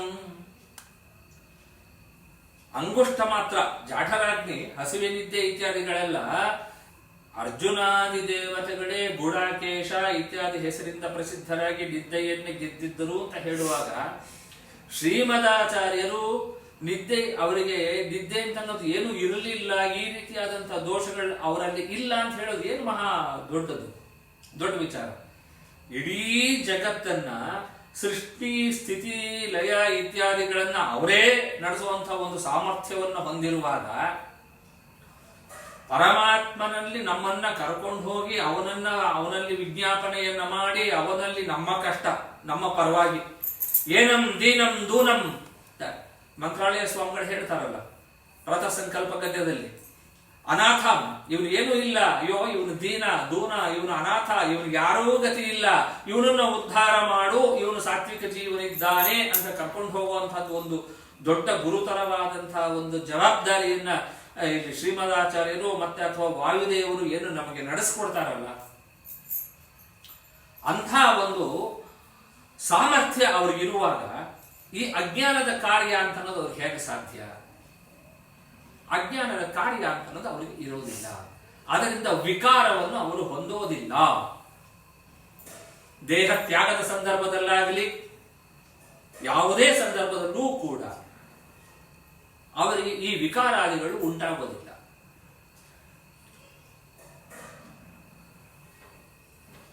ಇದು ಋಜುಗಣಸ್ಥರ ಬಹಳ ಮುಖ್ಯವಾದಂತಹ ಲಕ್ಷಣ. ವಾಯುದೇವರದು ನಾವು ಈ ರೀತಿಯಾದಂತಹ ಒಂದು ಸ್ವರೂಪವನ್ನು ಅರ್ಥ ಮಾಡಿಕೊಳ್ಳಬೇಕಾದ್ರೆ ಎಲ್ಲ ಕೆಲಸವನ್ನೂ ಕೂಡ ಆ ತಲವಕಾರೋಪನಿಷತ್ತಿನಲ್ಲಿ ಬಂದಂತಹ ಕೇನೇಷಿತಂ ಪದತಿ ಪ್ರೇಷಿತಂ ಮನಃ ಅಂತ ಅಲ್ಲೆಲ್ಲ ಏನು ಬಂದಿದೆ ವಾಕ್ಯ, ಆ ವಾಕ್ಯಕ್ಕೂ ಕೂಡ ಸರಿಯಾದಂತಹ ಅರ್ಥ ನಾವು ಕೊಡಬೇಕು ಅಂತಂದ್ರೆ ಅದಕ್ಕೆ ಮುಖ್ಯವಾಗಿ ವಾಯುದೇವರೇ ಕಾರಣ. ಯಾಕೆ? ಇದೆಲ್ಲ ಉಪನಿಷತ್ನಲ್ಲಿ ಬಂದಿರುವಂತಹ ಕಥೆ ಎಲ್ಲರಿಗೂ ಗೊತ್ತಿರೋದೆ. ವಾಯುದೇವರು ಅವರಿಗೂ ಮತ್ತು ಬೇರೆ ದೇವತೆಗಳಿಗೂ ಕೂಡ ಜ್ಯೇಷ್ಠತ್ವ ಶ್ರೇಷ್ಠತ್ವ ಅಂತನ್ನೋ ವಿಚಾರದಲ್ಲಿ ಒಂದು ವಿವಾದ ಶುರುವಾಯಿತು. ನಾನು ಶ್ರೇಷ್ಠ, ನಾನು ಶ್ರೇಷ್ಠ, ನಾನು ಜ್ಯೇಷ್ಠ, ನಾನು ಜ್ಯೇಷ್ಠ. ಅಲ್ಲಿ ಕಾಶಿಯಾಚಾರ್ಯರು ಜ್ಯೇಷ್ಠತ್ವ ನಾಮ ಕಿಂ ಅಂತ ಪ್ರಶ್ನೆ ಮಾಡ್ಕೊತಾರೆ. ಜ್ಯೇಷ್ಠತ್ವ ಅಂತಂದ್ರೆ ಏನು? ನಮ್ಗೆಲ್ಲ ಗೊತ್ತಿರೋ ಪ್ರಕಾರ ಮೊದಲು ಹುಟ್ಟಿದವರು ಅಂತ. ಆದ್ರೆ ಅದನ್ನ ಅವರು ತಾರ್ಕಿಕ ರೀತಿಯ ಉತ್ತರ ಕೊಡ್ತಾರೆ. ಉತ್ತರೋತ್ಪತ್ತಿ ಮತ್ವಾಭಾವಾನ್ ನಾಮ ರೂಪಂ ಜ್ಯೇಷ್ಠಸ್ಯ ಅಂತ ತಮ್ಮ ವಾಯುಪರ್ತ್ವ ಸಮರ್ಥನದಲ್ಲಿ. ಉತ್ಪತ್ತಿ ಅಂದ್ರೆ ಉತ್ತರೋತ್ಪತ್ತಿ ರೂಪ ಮತ್ವಾಭಾವ. ಉತ್ತರೋತ್ಪತ್ತಿ ಅಂತಂದ್ರೆ ಏನು? ಹುಟ್ಟಿದ ಮೇಲೆ ಹುಟ್ಟಿದವರಲ್ಲ, ಹಂಗೆ ಹೇಳಬೇಕು. ಏನಿದು ಹುಟ್ಟಿದ ಮೇಲೆ ಹುಟ್ಟಿದವರಲ್ಲ ಅಂತಂದ್ರೆ? ವಾಯುದೇವರ ಅವತಾರ ಮೊದಲಿಗೆ ಯಾವ ರೀತಿ ಆಯಿತು? ಚತುರ್ಮುಖ ಬ್ರಹ್ಮಾದಿ ದೇವತೆಗಳ ಅವತಾರ ಯಾವ ರೀತಿ ಆಯಿತು? ಅವರ ಸೃಷ್ಟಿ ಯಾವ ರೀತಿ ಆಯಿತು? ಪರಮಾತ್ಮನಿಂದ ಸಾಕ್ಷಾತ್ತಾಗಿ ಸೃಷ್ಟರಾದಂಥವು. ಅವರು ಹುಟ್ಟಿದ ನಂತರ ಉಳಿದವರ ಹುಟ್ಟುದು ಯಾರು? ವಾಯುದೇವರ ಆದ ಮೇಲೆ ರುದ್ರದೇವರು ಅವರು ಎಲ್ಲರೂ ಬಂದರು. ಅಂದ್ರೆ ಇಲ್ಲಿ ಜ್ಯೇಷ್ಠತ್ವ ಅಂತ ಅನ್ಬೇಕಾದ್ರೆ, ವಾಯುವಿಗೆ ಜ್ಯೇಷ್ಠತ್ವವನ್ನು ನಾವು ಹೇಳ್ತೀವಿ ಅಂತ ಅನ್ಬೇಕಾದ್ರೆ ಅವರು ಮೊದಲು ಹುಟ್ಟಿದವರು ಅಂತ ಬರ್ಬೇಕಾದ್ರೆ ಅವರು ಮೊದಲು ಅಂತ ಹೇಳಿ. ಹಾಗಾದ್ರೆ ನೀವು ರಮಾದೇವಿಗೆ ಮತ್ತೆ ಇವರು ನಾರಾಯಣನಿಗೆ ಅಂತಂದಾಗ ಅವರಿಗೆ ಅವತಾರ ಅಂತ ಅನ್ನೋದು ಇಲ್ಲದೆ ಇರೋದ್ರಿಂದ, ಅವರಲ್ಲಿ ಹುಟ್ಟು ಇತ್ಯಾದಿಗಳು ಇಲ್ಲದೆ ಇರೋದ್ರಿಂದ ಅಲ್ಲಿ ಮೊದಲು ಹುಟ್ಟಿದವರು ಅಂತ ಯಾರು ಅಂತ ಅನ್ನೋ ಪ್ರಶ್ನೆ ಅಲ್ಲಿ ಅಸಂಗತ. ಹೀಗಾಗಿ ಜೀವಿಗಳಲ್ಲಿ ಮಾತ್ರ ಮೊದಲು ಹುಟ್ಟಿದವರು ಯಾರು ಅಂತ ನಾವು ಅರ್ಥ ತಗೋಬೇಕು. ಆದ ಕಾರಣ ನಾವು ಇಲ್ಲಿ ವಾಯುದೇವರು ಮೊದಲಿಗೆ ಹುಟ್ಟಿದವರು ಅಂತ ಹೇಳ್ತಾ ಇದ್ದೀವಿ. ಉತ್ತರೋತ್ಪತ್ತಿ ಮತ್ವಾಭಾವ, ಬೇರೆಯವ್ರಿಗೆಲ್ಲ ಹುಟ್ಟಿದ ಮೇಲೆ ಇವರಲ್ಲ, ಇವ್ರು ಹುಟ್ಟಲಿಲ್ಲ ಅಂತ ಅನ್ನೋದು ಅವ್ರು ಹೇಳಿದ್ರು. ಆದ್ರೆ ನಮ್ಗೆ ಇಲ್ಲಿ ಬೇಕಾದಷ್ಟು ಕಡೆ ಅವತಾರಗಳಲ್ಲಿ ಹಾಗಾಗಿದೆಯಲ್ಲ. ಮಹಾಭಾರತದಲ್ಲಿ ನೋಡಿದ್ರೆ ಧರ್ಮರಾಜ ಹುಟ್ಟಿದ ಮೇಲೆ ಭೀಮ ಹುಟ್ಟಿದ್ದು, ಮಹಾಭಾರತದಲ್ಲಿ ಭೀಮ ಹುಟ್ಟದ ಈ ತರ ಎರಡನೇವನ ಹುಟ್ಟದ್ನಲ್ಲ ಅಂತಂದ್ರೆ ಇದು ಮುಖ್ಯ ಅಲ್ಲ. ಅವತಾರಗಳಲ್ಲಿ ಆಗತಕ್ಕಂತಹದ್ದು ಬೇರೆ, ಅದನ್ನು ನಾವು ನೋಡತಕ್ಕಂತಹ ದೃಷ್ಟಿಯೇ ಬೇರೆ. ಇಲ್ಲಿ ಮೂಲ ರೂಪದಲ್ಲಿ ಯಾರು ಮೊದಲು ಬಂದವರು ಅಂತ ಅನ್ನೋದು ನಮಗೆ ಮುಖ್ಯ ಆಗುತ್ತೆ ಹೊರತು ಅವತಾರಗಳಲ್ಲಿ ಯಾರು ಅಂತ ಅನ್ನೋದು ನಮಗೆ ಮುಖ್ಯ ಆಗೋದಿಲ್ಲ. ಇದನ್ನೆಲ್ಲರೂ ಕೂಡ ನಮಗೆ ಕಾಶಿಯಾಚಾರ್ಯರು ನಮಗೆ ಅದನ್ನ ವಿವರವಾಗಿ ತಿಳಿಸ್ಕೊಡ್ತಾ ಹೋಗ್ತಾರೆ. ಅಂಥ ಶ್ರೀವದಾಚಾರ್ಯರು ಅವರ ಚರಿತ್ರೆ ಪ್ರಥಮೋ ಹನುಮನ್ ನಾಮ ದ್ವಿತೀಯೋ ಭೀಮ ಇವಚ ಪೂರ್ಣ ಪ್ರಜ್ಞ ತೃತೀಯಸ್ತು ಭಗವತ್ ಕಾರ್ಯ ಸಾಧಕ. ಪ್ರತಿ ಒಂದು ಅವತಾರದಲ್ಲಿಯೂ ಕೂಡ ಅವರು ಅವತಾರ ಪರಮಾತ್ಮನಿಗೆ ಸೇವೆಯನ್ನ ನಿಷ್ಕಲ್ಮಶವಾಗಿ ನಿರ್ದಿಷ್ಟವಾಗಿ ಮಾಡೋದೇ ಅವರ ಒಂದು ಕೆಲಸವೇ ಹೊರತು ಅದೊಂದಕ್ಕೋಸ್ಕರವೇ ಅವರ ಅವತಾರಗಳನ್ನು ತಗೊಳ್ತಾರೆ ಹೊರತು ಉಳಿದಂತೆ ಬೇರೆ ಕಾರಣಗಳಿಗಲ್ಲ. ಏಕೆಂದ್ರೆ ಬೇರೆ ದೇವತೆಗಳು ಬೇಕಾದಷ್ಟು ಜನ ಅವತಾರ ತಗೊಳ್ಳೋದಕ್ಕೆ ಕಾರಣ ಏನಿರುತ್ತೆ, ಅವರ ಪ್ರಾರಬ್ಧ ಕರ್ಮಾದಿಗಳನ್ನ ತೆಗೆದುಹಾಕುವಂಥದ್ದು ಕಾರಣಗಳಿರುತ್ತೆ, ಕಳ್ಕೊಳ್ಳುವಂಥದ್ದಿರುತ್ತೆ. ಆದರೆ ಇವ್ರಿಗೆ ಆ ರೀತಿಯಾದಂಥದ್ದಿಲ್ಲ. ಯಾರಿಗೆ ರುಜುಗಣಸ್ಥರಲ್ಲಿ ಅವರಿಗೆ ಈ ರೀತಿಯಾದಂತಹ ಒಂದು ಏನೋ ಪ್ರಾರಬ್ಧ ಬಂದಿದೆ, ಆ ಹಿಂದಿಂದು ಆ ಕರ್ಮ ಕಳ್ಕೋಬೇಕು ಅಂತನ್ನೋ ಒಂದು ಅವರಿಗೆ ಇಲ್ಲ. ಇದು ಅತ್ಯಂತ ಮುಖ್ಯವಾದಂಥ ರುಜುಗಣಸ್ಥರ ಒಂದು ಲಕ್ಷಣ, ಅವರಲ್ಲಿರತಕ್ಕಂಥ ಅದ್ವಿತೀಯವಾದಂಥ ಒಂದು ಗುಣ. ಸ್ವಲ್ಪ ಯೋಚನೆ ಮಾಡೋದಿದ್ದರೆ ಪರಮಾತ್ಮ ಮುಂದೆ ಈ ರೀತಿ ಅವತಾರ ಮಾಡ್ತಾನೆ, ಆ ಅವತಾರಕ್ಕೆ ನಾನು ಸಹಾಯಕನಾಗಿರಬೇಕು ಅಂತ ಅನ್ನೋದನ್ನ ಮೊದಲೇ ಅವರು ತೀರ್ಮಾನ ಮಾಡಿಕೊಂಡು ಮೊದಲೇ ಅದನ್ನ ತಿಳ್ಕೊಂಡು ಪರಮಾತ್ಮನ ಇಂಗಿತವನ್ನ ಸರಿಯಾಗಿ ಅರ್ಥ ಮಾಡಿಕೊಂಡವರಾಗಿ ತಾವು ಅವತಾರ ಮಾಡಿ ಅಲ್ಲಿ ಇರತಕ್ಕಂಥ ಭಗವಂತನ ಏನು ಸೇವೆ ಇದೆ ಅದನ್ನ ಮಾಡ್ತಾ ಹೋಗ್ತಾರೆ. ಎಂತೆಂಥ ಸೇವೆ ಮಾಡ್ತಾರೆ. ಕಿಮು ವದ ಭಗವನ್ ರಾಜಸೂಯ ಅಶ್ವಮೇಧೇ. ಕಿಮು ವದ ಹೇಳು. ಬಾಕಿ ರಾಜಸೂಯ ಅದು ಅಶ್ವಮೇಧ ರಾಜಸೂಯ ಇತ್ಯಾದಿ ಯಾಗಗಳಿಗಿಂತಲೂ ಕೂಡ ಅತ್ಯಂತ ಪ್ರೀತಿಯನ್ನ ಪೂಜೆಯನ್ನ ನೀನು ಸಮರ್ಪಣೆ ಮಾಡಿದೆ. ಯಾವ ರೀತಿ? ಜರಾಸಂಧನನ್ನ ಸಂಹಾರ ಮಾಡಿ. ಆ ರೀತಿಯಾದಂತಹ ಪೂಜೆಯ ಮಾಡೋದಕ್ಕೆ ಕೇವಲ ನಿನ್ನೊಬ್ಬನ ಕೈನಲ್ಲೇ ಸಾಧ್ಯ. ಅಂತಹ ವಾಯುದೇವರು ನಮ್ಮಲ್ಲಿ ಅತ್ಯಂತ ಯಥಾರ್ಥವಾದಂಥ ನಿಷ್ಕಲ್ಮಶವಾದಂಥ ಭಕ್ತಿಯನ್ನ ನಮಗೆ ಕೊಡಲಿ, ನಿರ್ವ್ಯಾಜವಾದಂಥ ಭಕ್ತಿಯನ್ನ ಕೊಡಲಿ. ಮಾತರ್ಮೇ ಮಾತರಿಶ್ವನ್ ಪಿತರತುಲಗುರುಭ್ರಾತುರಿಷ್ಟಾಪ್ತ ಬಂಧೋ ಸ್ವಾಮಿನ್ ಸರ್ವಾಂತರಾತ್ಮನ್ ಅಜರ ಜರ ಇತರ್ಜನ್ಮ ಮೃತ್ಯಾಮಯಾನಾಂ ಗೋವಿಂದೇ ದೇಹಿ ಭಕ್ತಿಂ ಭವತಿ ಚ ಭಗವನ್ನೂರ್ಜಿತಾಂ ನಿರ್ನಿಮಿತ್ತಾಂ ನಿರ್ವ್ಯಾಜಾಂ ನಿಶ್ಚಲಾಂ ಸದ್ಗುಣಗಣ ಬೃಹತೀಂ ಶಾಶ್ವತೀಂ ಆಶುದೇವ.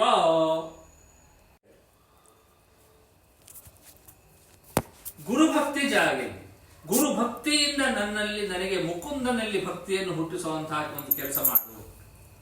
ಇಲ್ಲಿ ಪಂಡಿತಾಚಾರ್ಯ ತ್ರಿವಿಕ್ರಮ ಪಂಡಿತಾಚಾರ್ಯ ಇಲ್ಲಿ ನಿರ್ವ್ಯಾಜಾಂ ನಿಶ್ಚಲಾಂ ಸದ್ಗುಣಗಣ ಬೃಹತೀಂ ಶಾಶ್ವತೀಂ,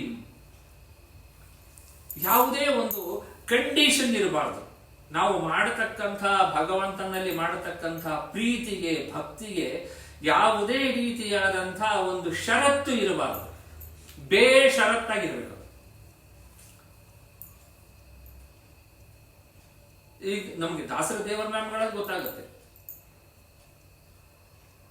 ನಾನು ನಿನ್ನವನಾಗಿದ್ದೀನಿ, ನೀನ್ ಏನ್ ಮಾಡ್ತೀಯ ಮಾಡು, ನೀನು ನನಗೆ ಯಾವ ರೀತಿ ಬೇಕಾದರೂ ರಕ್ಷಣೆ ಮಾಡು ಅಂತ ದಾಸರುಗಳು ಯಾವ ರೀತಿ ಪ್ರಾರ್ಥನೆ ಮಾಡ್ತಾರೆ. ಯಾವುದೇ ಒಂದು ರೀತಿಯಾದಂಥ ಬೇರೆ ಅಪೇಕ್ಷೆ ಇಲ್ಲದೆ ನಿರಪೇಕ್ಷವಾಗಿ ಆ ರೀತಿಯಾದಂತಹ ಭಕ್ತಿಯನ್ನ ನಮಗೆ ಹುಟ್ಟಿಸಿದಿ ಅಂತ ವಾಯುದೇವರನ್ನ ಪಂಡಿತಾಚಾರ್ಯರು ತಂದೆ ಮಕ್ಕಳಿಬ್ರು ಕೂಡ ಪ್ರಾರ್ಥನೆ ಮಾಡ್ತಾರೆ.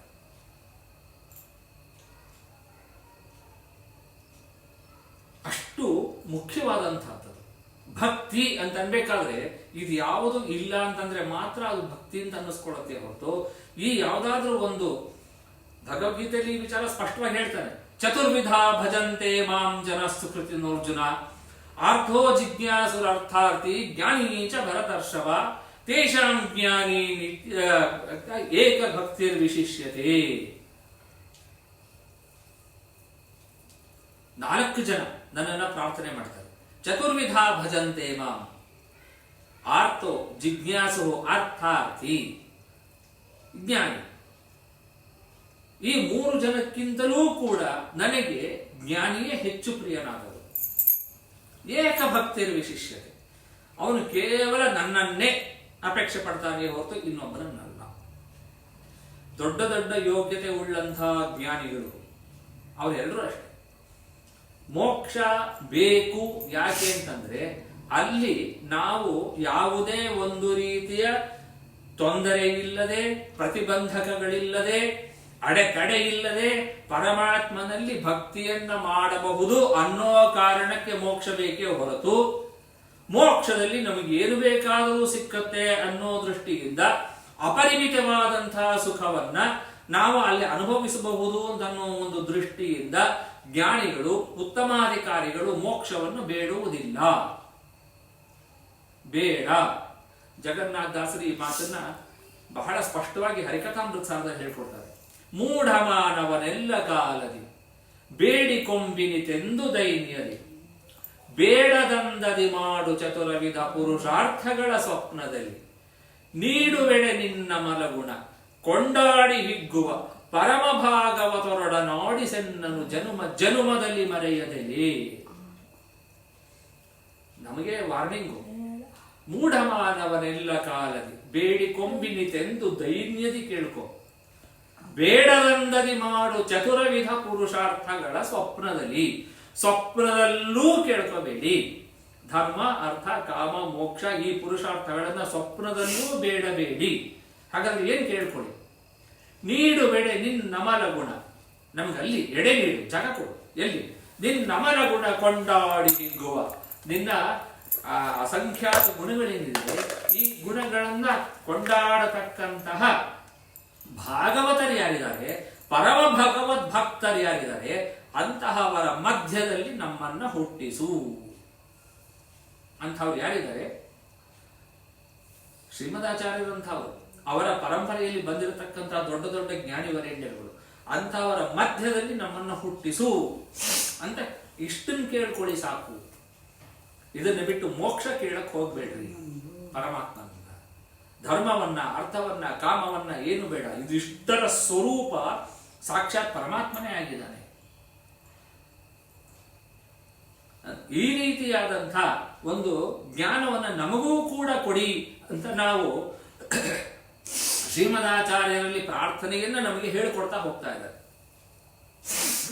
ಮಾತರ್ಮೇ ಮಾತರೀಶ್ವರ್ ಅಂತಹ ಶ್ರೀಮದಾಚಾರ್ಯರು ಅವರ ಅವತಾರ ಕ್ರಮ ಎಷ್ಟು ಆದೇಶ ಮೌಲಿ ಮಣಿ ಮುಜ್ವಲ ವರ್ಣಮೇನಂ ಬದ್ಧಾಂಜಲಿರ್ಮರುದನರ್ಘ್ಯ ಮದತ್ತ ಮೂರ್ಧ್ನ ಹಾರಾವಲೀಮಿವ ಹೃದ ವಿಬುಧೇಂದ್ರಯಂಜಂ ಬಿಭ್ರನ್ ನಿಜಾನನು ಜಿಘ್ರಕ್ಷುರವಾತಿ ತೀರ್ಷದ್. ಅಂಥವರು ಶ್ರೀಮದಾಚಾರ್ಯ. ಅಲ್ಲಿ ಪರಮಾತ್ಮನ ಆದೇಶ ಆಯಿತು. ಮೌಲಿಮಣಿ ಮುಜ್ವಲ ವರ್ಣಮೇನಂ, ಮೌಲಿ ತಮ್ಮ ಶಿರಸ್ಸಿನಲ್ಲಿ ಪರಮಾತ್ಮನ ಆಜ್ಞೆಯನ್ನು ಧರಿಸಿದರು. ಆಮೇಲೆ ಏನು ಮಾಡಿದ್ರು? ಹಾರಾವಲೀಮಿವ ಹೃದ, ಹಾರದಂತೆ ಬಾಕಿಯ ಎಲ್ಲ ಭಗವದ್ ಭಕ್ತರ ಪ್ರಾರ್ಥನೆಯನ್ನು ಹಾರದಂತೆ ಧರಿಸಿದರು. ಆಮೇಲಿಂದ ಅವರು ಅವತಾರ ಮಾಡಲಿಕ್ಕೆ ಅವರು ಹೊರಟರು. ಅವತಾರ ಮಾಡಿದರು. ಆ ಅವತಾರ ಕಾರ್ಯದಲ್ಲಿ ಅಂದ್ರೆ ಶ್ರೀಮದಾಚಾರ್ಯರ ಒಂದು ಇಲ್ಲಿ ಚರಿತ್ರೆ ಅಂತ ಅವ್ರೇನ್ ಹೇಳಿದರೆ, ಇದರಲ್ಲಿ ಯಾವುದು ಅತಿಶಯ ಅಂತ ಅನ್ನುವಂಥದ್ದು ಇಲ್ವೇ ಇಲ್ಲ ಅಂತಾರೆ ಪಂಡಿತಾಚಾರ್ಯ ಹೇಳುವ. ಯಾಕೆ ಅತಿಶಯ ಅಂತ ಅನ್ನೋದಿಲ್ಲ? 14 ಲೋಕಗಳ ಒಳ ಹೊರಗೆ ವ್ಯಾಪ್ತವಾಗಿರತಕ್ಕಂಥ ಭಗವಂತನ ರೂಪಗಳನ್ನ ಚಿಂತಿಸುತ್ತಾ ಅಲ್ಲಿ ಇರತಕ್ಕಂಥ ಎಲ್ಲ ಜೀವಿಗಳಿಗೂ ಕೂಡ ಭಗವಂತನ ಪ್ರೇರಣೆಯಂತೆ ಅವರವರಿಂದ ಕೆಲಸಗಳನ್ನ ಮಾಡಿಸ್ತಾ ಅವರವರಿಗೆ ಯೋಗ್ಯವಾಗಿರತಕ್ಕಂಥ ಗತಿಯನ್ನು ಕೊಡ್ತಾ ಜ್ಞಾನವನ್ನು ಕೊಡ್ತಾ ಇಂಥದ್ದನ್ನ ಮಾಡುವಂಥವರಿಗೆ ಒಂದು ಇರುವೆಯಿಂದ ಹಿಡಿದು ಆನೆಯವರೆಗೂ ಎಲ್ಲ ಪ್ರಾಣಿಗಳ ಚೇಷ್ಟೆಯಲ್ಲಿಯೂ ಕೂಡ ನಿರತರಾಗಿರತಕ್ಕಂಥ ಪ್ರಾಣದೇವರದು ಯಾವುದು ದೊಡ್ಡದು ಯಾವುದು ಚಿಕ್ಕದು ಅಂತ ಹೇಳಬೇಕು. ಅವರು ಪಾಚಕದಲ್ಲಿ ತಾಯಿ ಕರೆದ ತಕ್ಷಣ ಆ ದುರ್ಗಾ ಬೆಟ್ಟದಿಂದ ಒಂದು ಹೆಜ್ಜೆ ಇಟ್ಟರು. ಆ ಹೆಜ್ಜೆ ಇಟ್ಟಂತಹ ಜಾಗದಲ್ಲಿ ಮಣಿಮಂತ ಅಂತ ಅವನು ದೈತ್ಯ ಬಂದಿದ್ದ ಸರ್ಪ. ಅವನೇನಾದ ಅವನು ವಿಸತ ಪಿಷ್ಟ ತರು ಸಮಮಾರಸಃ, ಅವನು ಹಿಟ್ಟಿನ ಮುದ್ದೆಯಂತೆ ಅವನು ಅಲ್ಲೇ ಸತ್ತು ಹೋದ. ಇದು ಯಾವ ದೊಡ್ಡ ಅಂಶ ವಾಯುದೇವರಿಗೆ. ಆ ಮಣಿಮಂತ ಅನ್ನತಕ್ಕಂಥ ಅಸುರ ಸರ್ಪ ರೂಪದಲ್ಲಿ ಏನು ಬಂದಿದ್ದ ಅವನಲ್ಲಿ ಉಸಿರಾಟದ ಕ್ರಿಯೆ ನಿಲ್ಲಿಸಿಬಿಟ್ರೆ ಸಾಕು, ಅವನು ಅಲ್ಲೇ ಸತ್ತು ಹೋಗಿರೋನು. ಅದನ್ನು ಹೀಗೆ ಮಾಡಿದ್ರು ಅಂತ ಯಾಕೆ ಹೇಳ್ತಿರೋದು ಅಂದ್ರೆ ಅದು ಅಷ್ಟು ಕಾರಣ ಇಷ್ಟೇ. ನಮಗದು ಅವರ ಸಾಮರ್ಥ್ಯ ಚೂರಾದ್ರೂ ಅರ್ಥ ಆಗಲಿಲ್ಲ. ಭಗವಂತನನ್ನು ನಾವು ಕೋಟಿ ಸೂರ್ಯ ಸಮಪ್ರಭ ಅಂತೀವಿ. ಕೋಟಿ ಸೂರ್ಯ ಸಮಪ್ರಭಾನ ಅವನು ಅನಂತ ಕೋಟಿ ಸೂರ್ಯ ಸಮಪ್ರಭ ಅಂತ ಹೇಳಬೇಕು. ನಮ್ಗಾದ್ರೆ ಅರ್ಥ ಮಾಡ್ಕೊಳ್ಳೋದು ಹೇಗೆ ಭಗವಂತನ ಸ್ವರೂಪವನ್ನ, ಅದು ಅರ್ಥ ಆಗ್ಲಿ ಅನ್ನೋದಕ್ಕೋಸ್ಕರ ಒಂದು ಚೂರು ಚೂರು ತೋರಿಸ್ತಾರೆಯೇ ಹೊರತು ಉಳಿದಂತೆ ಅದನ್ನೆಲ್ಲನೂ ನಮಗೆ ಆ ಬಾಕಿ ಅವರ ಚಟುವಟಿಕೆಗಳೇನಿದೆ ಅದು ಯಾವುದೂ ಕೂಡ ಅಸಾಧ್ಯವಾದದ್ದಲ್ಲವೇ ಅಲ್ಲ, ಅತ್ಯಂತ ಸುಲಭವಾದದ್ದು. ಅಂತಹ ಒಂದು ಸಾಮರ್ಥ್ಯ ಇರತಕ್ಕಂಥವರು ಋಜುಗಣಸ್ಥರು ಮತ್ತೆ ವಾಯುದೇವರು ಮತ್ತೆ ಶ್ರೀಮದಾಚಾರ್ಯರು. ಅವರಿಗೆ ಅವತಾರ ಭೇದ ಇಲ್ಲ. ಬೇರೆಯವರಿಗೆಲ್ಲ ಅವತಾರ ಭೇದ, ಅದನ್ನ ನಾವು ಹೇಳ್ತೀವಿ ಹೋಗ್ತೀವಿ. ಶೇಷದೇವರಿಗೂ ಕೂಡ ತೀರ್ಥ ಕೊಡೋದು ಉಂಟು, ರುದ್ರದೇವರಿಗೂ ತೀರ್ಥ ಕೊಡೋದು ಉಂಟು. ಯದ್ಯಪಿ ರುದ್ರದೇವರೇ ಪ್ರಮೋಷನ್ ತಗೊಂಡು ಶೇಷದೇವರು ಆಗ್ತಾರೆ ಇದ್ರು ಕೂಡ ಇವರು ಬೇರೆ ಅವ್ರು ಬೇರೆ, ಅಲ್ಲಿ ಎರಡು ಬೇರೆ ಬೇರೆ ಇದ್ದಿರ್ತಾರೆ. ಇವ್ರು ಪ್ರಮೋಷನ್ ತಗೊಂಡು ಮುಂದೆ ಹೋದ್ಮೇಲೆ ಅವ್ರ ಜಾಗಕ್ಕೆ ರುದ್ರದೇವರು ಬರ್ತಾರೆ, ರುದ್ರದೇವರಿಗೆ ಪ್ರಮೋಷನ್ ಆದಾಗ ಶೇಷದೇವರು ಬರ್ತಾರೆ. ಹೀಗೆ ಅಷ್ಟೇ ಅಲ್ಲ, ಅಥವಾ ಬೇರೆ ಬೇರೆ ಅನೇಕ ದೇವತೆಗಳು. ಇಂದ್ರಾದಿ ದೇವತೆಗಳಿಗೆ ತೀರ್ಥ ಕೊಡ್ತೀವಿ, ಇಂದ್ರಾದಿ ದೇವತೆಗಳಿಗೆ ತೀರ್ಥ ಕೊಡ್ತೀವಿ ಅಂತ ಅಂದ್ಬಿಟ್ಟು ಇಲ್ಲಿ ಟೀಕಾರಾಯರು ಬೃಂದಾವನ ಯಾರ ಮನೆಯಲ್ಲಿದೆ ಅವ್ರಿಗೆ ಇಲ್ಲಪ್ಪ ನಾನು ಇಂದ್ರನ್ನು ಕೊಟ್ಬಿಟ್ಟಿದ್ದೀನಿ ಹಾಗಾಗಿ ಇಲ್ಲಿ ಟೀಕಾರಾಯರು ಕೊಡೋದಿಲ್ಲ ಅಂತ ಅನ್ನೋ ಹಂಗಿಲ್ಲ. ಅವತಾರ ಭೇದ ಅಂತ ಅನ್ನೋದು ಅಲ್ಲಿ ಬರುತ್ತೆ. ಆದ್ರೆ ಶ್ರೀಮದಾಚಾರ್ಯರಿಗೆ ಆಗಲ್ಲ. ಹನುಮಂತಂಗೆ ಕೊಟ್ಟಿದ್ದೀನಿ ಹಾಗಾದ್ರೆ ನಾನು ಶ್ರೀಮದಾಚಾರ್ಯ ಕೊಡಲ್ಲ ಅಂತಲ್ಲ. ಹನುಮಂತಂಗೆ ಕೊಟ್ಮೇಲೆ ಶ್ರೀಮದಾಚಾರ್ಯ ಕೊಟ್ಟಂಗೇನೆ ಲೆಕ್ಕ, ಭೀಮಾನಿಗೆ ಕೊಟ್ಟಂಗೇನೆ ಲೆಕ್ಕ.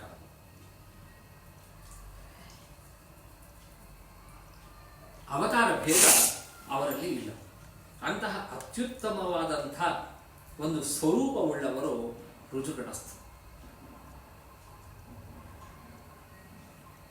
ನಮಗೆ 16ನೇ ಸರ್ಗದಲ್ಲೆಲ್ಲ ಹೇಳಬೇಕಾದ್ರೆ ಈ ವಿಚಾರ ಬಹಳಷ್ಟು ಚೆನ್ನಾಗಿ ಬರುತ್ತೆ.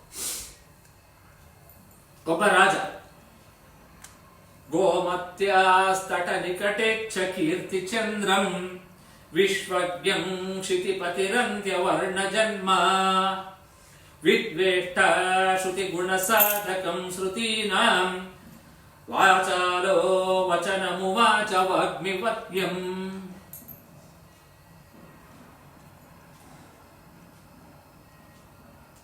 ಏನಾಗಿದೆ ಅಲ್ಲಿ? ವೇದಗಳು ಆಗ್ಲೇ ಇತ್ತದು. ವೇದಗಳು ಪ್ರಮಾಣ ಅಲ್ಲ. ನೀವೇನೋ ನಿಮ್ಮ ಇಷ್ಟ ಬಂದಂಗೆ ಬರ್ಕೊಂಡಿದ್ದೀರಿ. ಈ ವೇದಗಳು ನಮಗೆ ಪ್ರಮಾಣ ಅಲ್ಲ.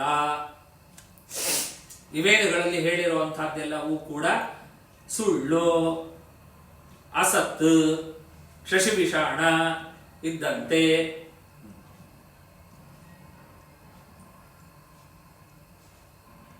ಯಾರು ಹೇಳೋದ್ರು ನಿಮಗೆ? ಇಲ್ಲ, ಏನಾಗುತ್ತೆ, ಈ ನಮ್ಗ ಹಣೆ ಬರ ಎಲ್ಲ ಅಷ್ಟೇ. ಯಾರಾದ್ರೂ ವೇದಗಳನ್ನ ಅಪ್ರಮಾಣ ಅಂತಂದ್ರೆ ಅದನ್ನ ಪ್ರಮಾಣ ಅಂತ ಪ್ರೂವ್ ಮಾಡುವಂತ ಸಾಮರ್ಥ್ಯ ನಮಗೆಲ್ಲಿದೆ? ವೇದಗಳಲ್ಲಿ ಹೇಳಿರುವಂತಹದ್ದೆಲ್ಲ ಸುಳ್ಳು.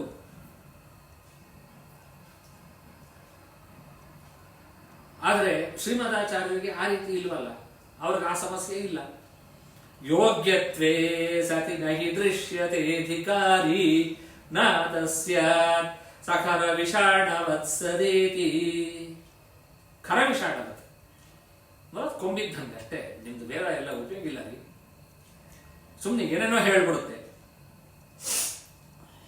ಆಗೇನ್ ಮಾಡಿದ್ರು ಶ್ರೀಮದಾಚಾರ್ಯ, ಒಂದು ಕಾಳನ್ ತರಿಸಿದ್ರು. ನಿಜಕರ ಪಲ್ಲವದ್ವಯೇನ ಆದಾಯ ವ್ಯತನುತ ಬೀಜಮೋಷಧೀನಾಂ ಸೂಕ್ತೇನಾಂಕುರದಲ ಪುಷ್ಪ ಬೀಜ ಸೃಷ್ಟಿಂ ತರಿಸಿದ್ರು. ಯಾವ ಕಾಳ ತರಿಸಿದ್ರು? ಬಹಳ ಮುಖ್ಯವಾದಂತಹದ್ದು. ಇವೆಲ್ಲ ಬೇರೆ ವ್ಯಾಖ್ಯಾನದಲ್ಲಿ ಬಂದಿರುವಂತಹದ್ದು.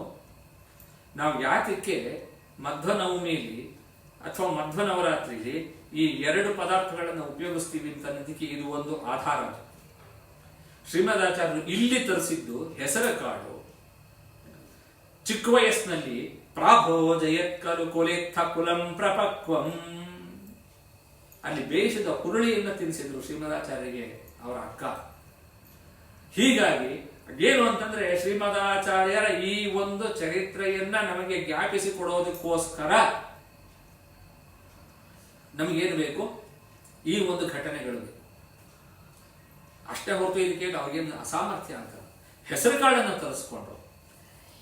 ಆದಾಯ ವ್ಯತನುತ ಬೀಜಂ, ಆ ಬೀಜ ತರಿಸ್ಕೊಂಡ್ರು. ಔಷಧೀನ ಅದನ್ನು ಹೇಳ್ತಾ ಇದ್ದಂಗೆನೆ ಆ ಔಷಧಿ ಕರಪರ ಪಲ್ಲವದ್ವಯೇನ, ಎರಡೂ ಕೈಗಳಲ್ಲಿ ಏನಂತ ಅದನ್ನ ಅವರು ಔಷಧಿ ಸೂಕ್ತ ಹೇಳ್ತಾ ಇದ್ದಂತೆನೆ ತಾನಾಗಿ ತಕ್ಷಣ ಗಿಡ, ಆ ಕಾಳು ಮೊಳಕೆ ಹೊಡೀತು, ಗಿಡ ಆಯ್ತು, ಅಂಕುರ ಆಯ್ತು, ಅದರೊಳಗೆ ಗಿಡ ಬಂತು, ಆ ಗಿಡದಲ್ಲಿ ಒಂದು ಹೂವು ಬಂತು, ಹೂವಿನಲ್ಲಿ ಒಂದು ಕಾಯಿ ಬಂತು, ಆ ಕಾಯಿ ಒಳಗೆ ಮತ್ತೆ ಬೀಜ ಬಂತು. ವೇದ ಪ್ರಾಮಾಣ್ಯವನ್ನ ಅವರು ತೋರಿಸಿದ್ರು. ಇದನ್ನ ಯಾರಾದ್ರೂ ನಮಗೆ ಚಾಲೆಂಜ್ ಮಾಡ್ಬಿಟ್ಟು ನೀವು ತೋರಿಸು ನೋಡೋಣ ಅಂತಂದ್ರೆ ಇದನ್ನೆಲ್ಲ ಯಾವ ರೀತಿ ನಾವು ಇದನ್ನೆಲ್ಲ ಸುಳ್ಳು ಹೇಳಿದಾರ? ಹಾಗಾದ್ರೆ ನಾರಾಯಣ ಪಂಡಿತಾಚಾರ್ಯರು ಅವರು ನೋಡಿದವರು, ಶ್ರೀಮದಾಚಾರ್ಯರನ್ನ ಸಾಕ್ಷಾತ್ತಾಗಿ ನೋಡಿದವರು ಅಂತಹವರು. ಅವರು ಅವ್ರಿಗೆ ಯಾಕೆ ಸುಳ್ಳು ಹೇಳಬೇಕು? ಶ್ರೀಮದಾಚಾರ್ಯರ ಚರಿತ್ರೆಯೇ ಅಷ್ಟು ಅದ್ಭುತವಾಗಿರತಕ್ಕಂಥ ಅಂಥವರು.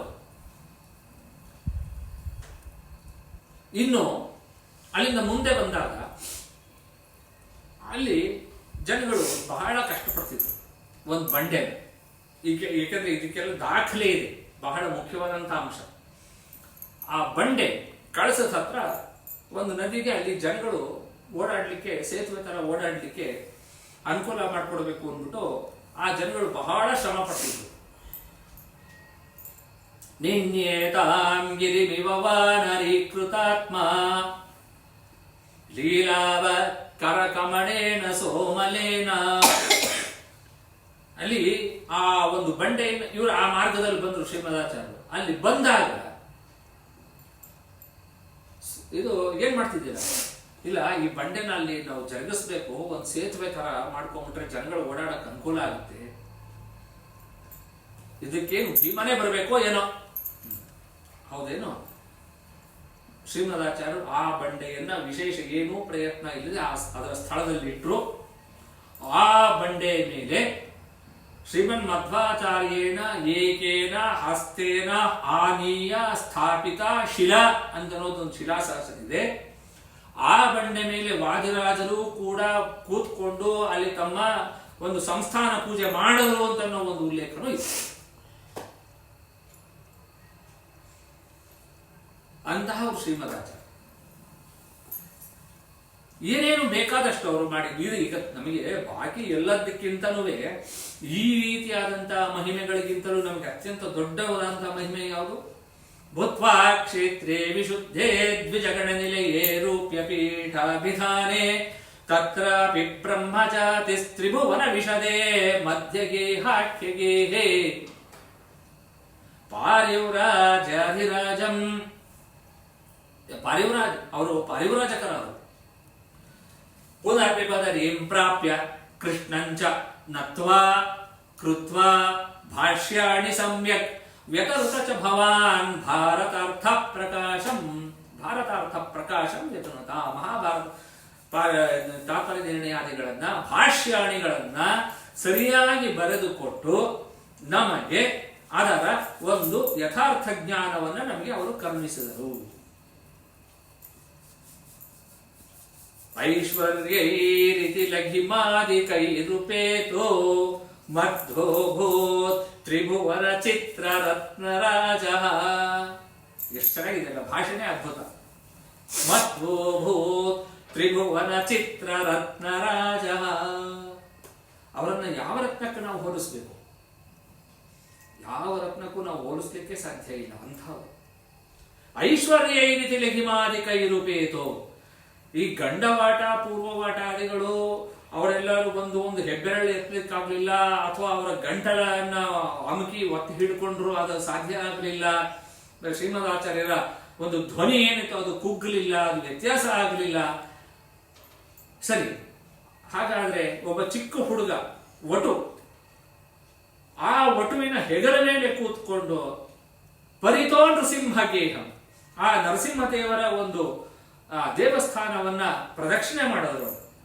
ಅಂದ್ರೆ ಆ ಶ್ರೀಮದಾಚಾರ್ಯರ ಒಂದು ತೂಕ ಏನಿತ್ತು ಅದು ಒಳ್ಳೆ ಹಗುರವಾಗಿ, ಅದರಲ್ಲಿ ಏನ್ ದೊಡ್ಡದು?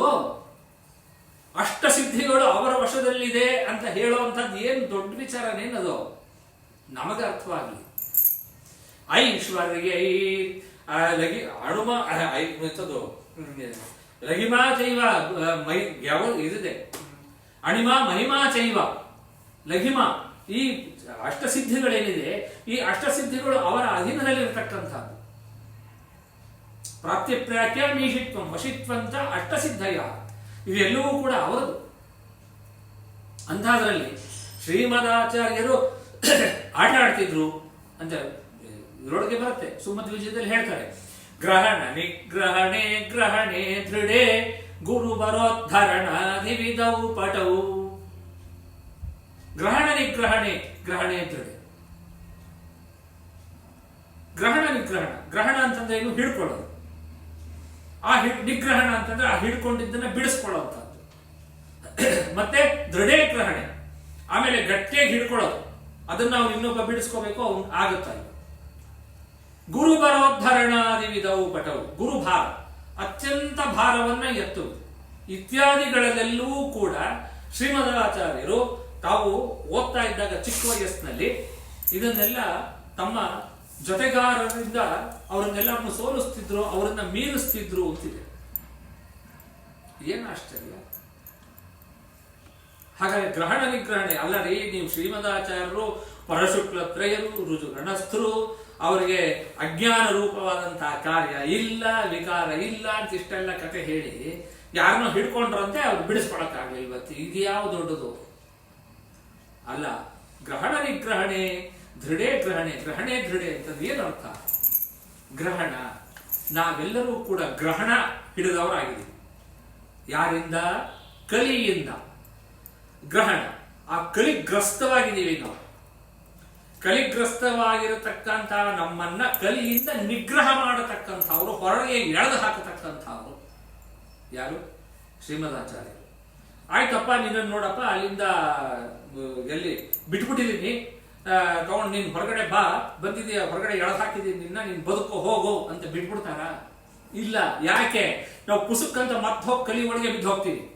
ನಮ್ಗೆ ಅದೇ ಚಪಲ, ಅಲ್ಲೇ ನಮ್ಗೆ ಆಸೆ, ಅಲ್ಲೇ ನಮಗೆ ಎಲ್ಲದಕ್ಕಂತ ರಾಗ, ಮೋಹ, ಮದ, ಲೋಭ ಎಲ್ಲವೂ ಕೂಡ. ಹೀಗಾಗಿ ಮತ್ತಲ್ಲಿ ಬಿದ್ದು ಹೋಗ್ತೀವಿ. ಆ ಕಲಿಯಿಂದ ಗ್ರಸ್ತರಾದ ನಮ್ಮನ್ನ ನಿಗ್ರಹಣೆ ಹೊರಗಡೆಗೆ ಎಳೆದು ಅಷ್ಟಕ್ಕೆ ನಿಲ್ಲಿಲ್ಲ ಅವ್ರ ಜವಾಬ್ದಾರಿ. ದೃಢೇ ಗ್ರಹಣೆ, ಗಟ್ಟಿಯಾಗಿ ನಮ್ಮನ್ನ ಹಿಡ್ಕೊಂಡು ಗುರು ಬರೋದ್ಧರಣಾದಿ, ಗುರುಭಾರದಿಂದ. ಎಂಥ ಗುರು? ನಮ್ಮಿಷ್ಟೂ ಜನ ಜೀವಿಗಳೇನಿದ್ದಾರೆ ಇವರೆಲ್ಲ ಪಾಪದ ಭಾರದಿಂದ ಭೂಯಿಷ್ಠರಾಗಿರತಕ್ಕಂಥ ಈ ಜೀವಿಗಳನ್ನೆಲ್ಲವನ್ನೂ ಕೂಡ ಉದ್ಧಾರ ಮಾಡುವಂತಹ ಒಂದು ಗುರುತರವಾದ ಜವಾಬ್ದಾರಿ ಶ್ರೀಮದಾಚಾರ್ಯರು. ಅದನ್ನ ಆ ಶ್ಲೋಕದಲ್ಲಿ ನಮಗೆ ಸೂಚಿತವಾಗಿ ಅರ್ಥಗರ್ಭಿತವಾಗಿ ಹೇಳಿದಾರೆ ಹೊರತು ಇಲ್ಲಿ ಯಾವುದೋ ಒಬ್ಬ ಹುಡುಗನ ಕೈ ಬಿಡಿಸ್ಕೊಳಕ್ಕಾಗ್ಲಿಲ್ಲ, ಅವ್ರ ಜೊತೆ ಓಡೋರು, ಅವ್ನು ಫಾಸ್ಟ್ ಆಗಿ ಓಡ್ಬಿಟ್ರು ಇವರು. ಇಲ್ಲ, ಸರ್ವತ್ರ ವ್ಯಾಪ್ತರಾಗಿರ್ತಕ್ಕಂತಹ ವಾಯುದೇವರು ಒಬ್ಬ ಹುಡುಗನ ರನ್ನಿಂಗ್ ರೇಸ್ನಲ್ಲಿ ಒಂಚೂರು ಸೋಲಿಸ್ಬಿಟ್ರು ಅಂತ ಅನ್ನೋದ್ರಲ್ಲಿ ಏನು ದೊಡ್ಡ ವಿಚಾರ ಇದೆ? ಈ ನಮ್ಮನ್ನ ಉದ್ಧಾರ ಮಾಡ್ತಾರೆ ಅಂತನ್ನೋ ಒಂದು ಅಂಶ ಅದರಲ್ಲಿ ಸೂಚಿತವಾಗಿದೆ. ಗ್ರಹಣ ನಿಗ್ರಹಣೆ ದೃಢೇ ಗ್ರಹಣೆ ಗುರು ಬರೋದ್ಧರಣಾದಿ ವಿಧವು ಪಟವು. ಅವರನ್ನ ಎತ್ತಿ ಹೊತ್ಕೊಂಡು ಹೋಗಿ ಮೋಕ್ಷಕ್ಕೆ ಹಾಕೋವರೆಗೂ ಆ ಯೋಗ್ಯತೆ ಇರತಕ್ಕಂತಹ ಜೀವರನ್ನ, ಅದು ಅಂಡರ್ಲೈನ್ ಮಾಡ್ಕೊಂಡ್ಬಿಡೋದು, ಸಾತ್ವಿಕ ಜೀವರನ್ನ, ಶುದ್ಧ ಸಾತ್ವಿಕ ಜೀವರನ್ನ ಮೋಕ್ಷಕ್ಕೆ ಹಾಗೆ ಅಲ್ಲಿ ಒಗಿತಾರೆ. ಅಲ್ಲಿವರೆಗೂ ಕೂಡ ಶ್ರೀಮದಾಚಾರ್ಯರ ಜವಾಬ್ದಾರಿ ಇದ್ದೇ ಇರುತ್ತೆ. ಅದಾದ ಮೇಲೂ ಇರುತ್ತೆ ಅಲ್ಲಿಯೂ ಕೂಡ. ಯಾಕೆ ಅಲ್ಲಿಯೂ ಕೂಡ ನಾವು ಇವರ ಅಧೀನದಲ್ಲಿಯೇ ಇರ್ತೀವಿ. ಮುಖ್ಯ ಪ್ರಾಣ ವಶೇ ಸರ್ವ ಸ ವಿಷ್ಣುರ್ ವಶಗ ಸದಾ. ಎಲ್ಲವೂ ಕೂಡ ಮುಖ್ಯ ಪ್ರಾಣದೇವರ ವಶದಲ್ಲಿದೆ. ಆ ಮುಖ್ಯ ಪ್ರಾಣದೇವರು ವಿಷ್ಣುವಿನ ವಶದಲ್ಲಿದ್ದಾರೆ, ಪರಮಾತ್ಮನ ವಶದಲ್ಲಿದ್ದಾರೆ. ಅಂತಹ ಮುಖ್ಯ ಪ್ರಾಣದೇವರು ಒಬ್ಬ ವಟುವಿನ ಮೇಲೆ ಕೂತ್ಕೊಂಡು ಪರಿತೋರು ಸಿಂಹಗೇಹಂ ಐಶ್ವರ್ಯ ತಿಲಗಿಮಾರಿ ಕೈ ರೂಪೇತೋ ಮಧ್ವೋ ಭೂ ತ್ರಿಭುವನ ಚಿತ್ರರತ್ನರಾಜ. ಅಂದ್ರೆ ಮಧ್ವ ತ್ರಿಭುವನ ಚಿತ್ರವಾದ ನಿಜವಾಗ್ಲೂ ಕೂಡ ಅತ್ಯಂತ ಶ್ರೇಷ್ಠವಾದಂತಹ ವಿಚಿತ್ರವಾದಂತಹ ಯಾರೂ ನೋಡದಂತಹ ಒಂದು ಚಿತ್ರ ರತ್ನ ರಾಜ. ಆ ರತ್ನಗಳಲ್ಲೆಲ್ಲ ರಾಜ ಆಗಿರತಕ್ಕಂಥವರು ಶ್ರೀಮದಾಚಾರ್ಯ. ಅಂತಹ ಶ್ರೀಮದಾಚಾರ್ಯರನ್ನ ನಾವು ಎಷ್ಟು ಸ್ಮರಿಸಿದ್ರೂ ಸಾಕು. ವಂದೇ ತಂ ಸುಪೂರ್ಣ ಪ್ರಮತಿ ಮನುದಿನ ಸೇವಿತಂ ದೇವವೃಂದೈರ್ ವಂದೇ ವಂದಾರುಮೀಶೇ ಶ್ರಿಯ ಉತ ನಿಯತಂ ಶ್ರೀಮದಾನಂದ ತೀರ್ಥಂ. ವಂದೇ ಮಂದಾಕಿನಿ ಸತ್ಸರಿದಮಲ ಜಲಾಸೇಕ ಸಾಧಿಕ್ಯ ಸಂಗಂ.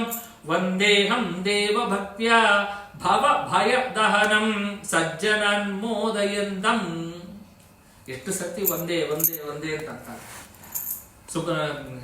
ಸುಬ್ರಹ್ಮಣ್ಯಾಖ್ಯ ಸೂರಿಗಳು ತ್ರಿವಿಕ್ರಮ ಪಂಡಿತಾಚಾರ್ಯ ಅವರು ವಾಯುದೇವರನ್ನ ಈ ರೀತಿ ಪ್ರಾರ್ಥನೆ ಮಾಡ್ತಾರೆ. ಒಂದೇ ಸ್ವಾಮಿ ನಿಮ್ಮನ್ನ ನಾನು ನಮಿಸ್ತೇನೆ. ಅಲ್ಲಿ 3 ಸರ್ತಿ ಒಂದೇ ಅಂತ ಹೇಳಿರೋದು. ಒಂದು ಹನುಮದ್ ರೂಪಕ್ಕೆ ಒಂದೇ, ಇನ್ನೊಂದು ಭೀಮ ರೂಪಕ್ಕೆ ಒಂದೇ, ಇನ್ನೊಂದು ಶ್ರೀಮದಾಚಾರ್ಯರ ಈ ರೂಪಕ್ಕೆ, ನಮ್ಮ ಪ್ರತ್ಯಕ್ಷದಲ್ಲಿ ಇರತಕ್ಕಂತಹ ರೂಪಕ್ಕೆ ಒಂದೇ. ಈ ವಾಯುಸ್ತುತಿಯನ್ನು ನಾವು ರಚನೆ ಮಾಡಿದ್ದು ಯಾವಾಗ? ನೈವೇದ್ಯ ಕಾಲದಲ್ಲಿ. ಕರ್ಡನ್ನು ತಾವಲ್ಲಿ ಪರದೆ ಹಾಕಿದ್ರು. ಆ ಪರದೆಯನ್ನು ಒಂಚೂರು ಸರಿಸಿ ನೋಡಿದಾಗ 3 ಅವತಾರಗಳಿಂದ ಆಚಾರ್ಯರು ಏನು ಪರಮಾತ್ಮನಿಗೆ ನೈವೇದ್ಯವನ್ನು ಮಾಡ್ತಾ ಇದ್ರು, ಆ ನೈವೇದ್ಯದ ಕ್ರಮವನ್ನು ನೋಡ್ತಾ ಅಸ್ಖಲಿತವಾಗಿ ಬಂದಂಥ, ಸ್ಪಾಂಟೇನಿಯಸ್ ಆಗಿ ಬಂದಂತಹ ಶ್ಲೋಕ ಇದು. ಅವ್ರು ಮನೆಗೆ ಹೋಗಿ ಕೂತ್ಕೊಂಡು ತಿದ್ದಿ ಹೊಡೆದು ಚಿತ್ತು ಮಾಡಿ ಬರೆದು ಈ ಪೇಪರ್ ಸರಿಗಿಲ್ಲ, ಆ ಶ್ಲೋಕ ಸರಿಗಿಲ್ಲ ಅಂತ ಮಾಡಲಿಲ್ಲ. ಶ್ರೀಮದಾಚಾರ್ಯರ ಈ ಚರಿತ್ರೆಯೇ ಅಂತಹದ್ದು, ಅದ್ಭುತವಾದಂತಹದ್ದು. ಸಮುದ್ರ ರಾಜಕ್ಕೆ ಅಲ್ಲಿ ಸ್ನಾನಕ್ಕೆ ಹೋದಾಗ ಅಲ್ಲಿ ಪಂಡಿತಾಚಾರ್ಯ ವರ್ಣನೆ ಬಹಳ ಚೆನ್ನಾಗಿ ಮಾಡ್ತಾರೆ.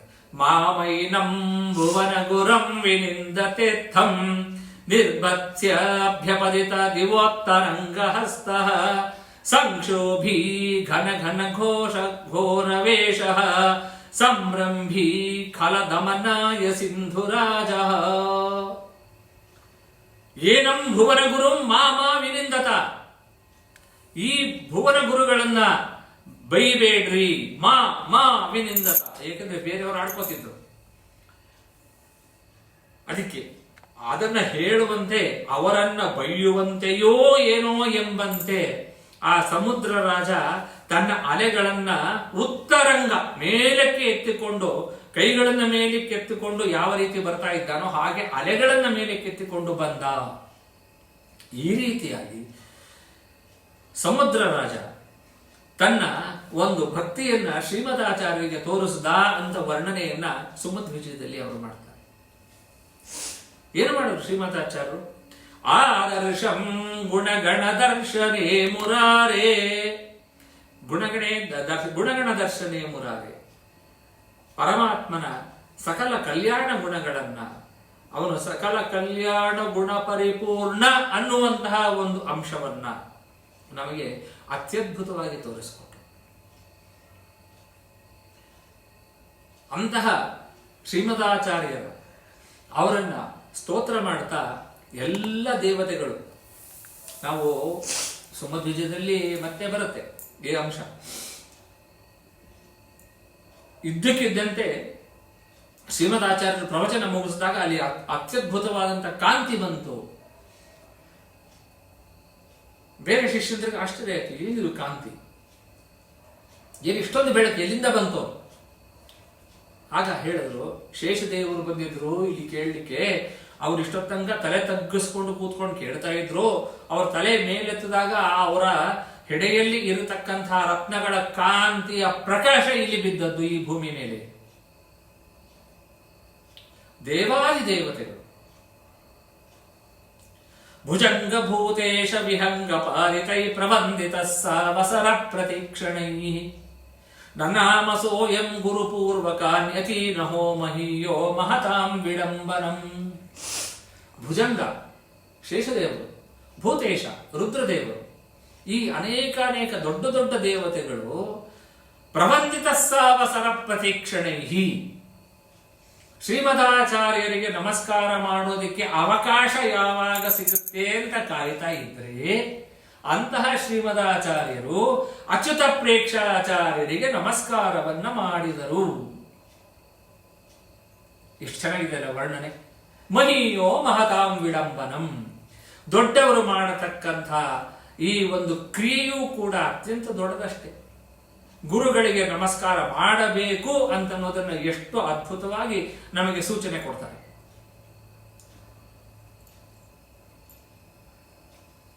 ಭಾಗವತದಲ್ಲಿ ಅನೇಕ ಪ್ರಕಾರಗಳು ಬಂದುಬಿಟ್ಟಿದೆ.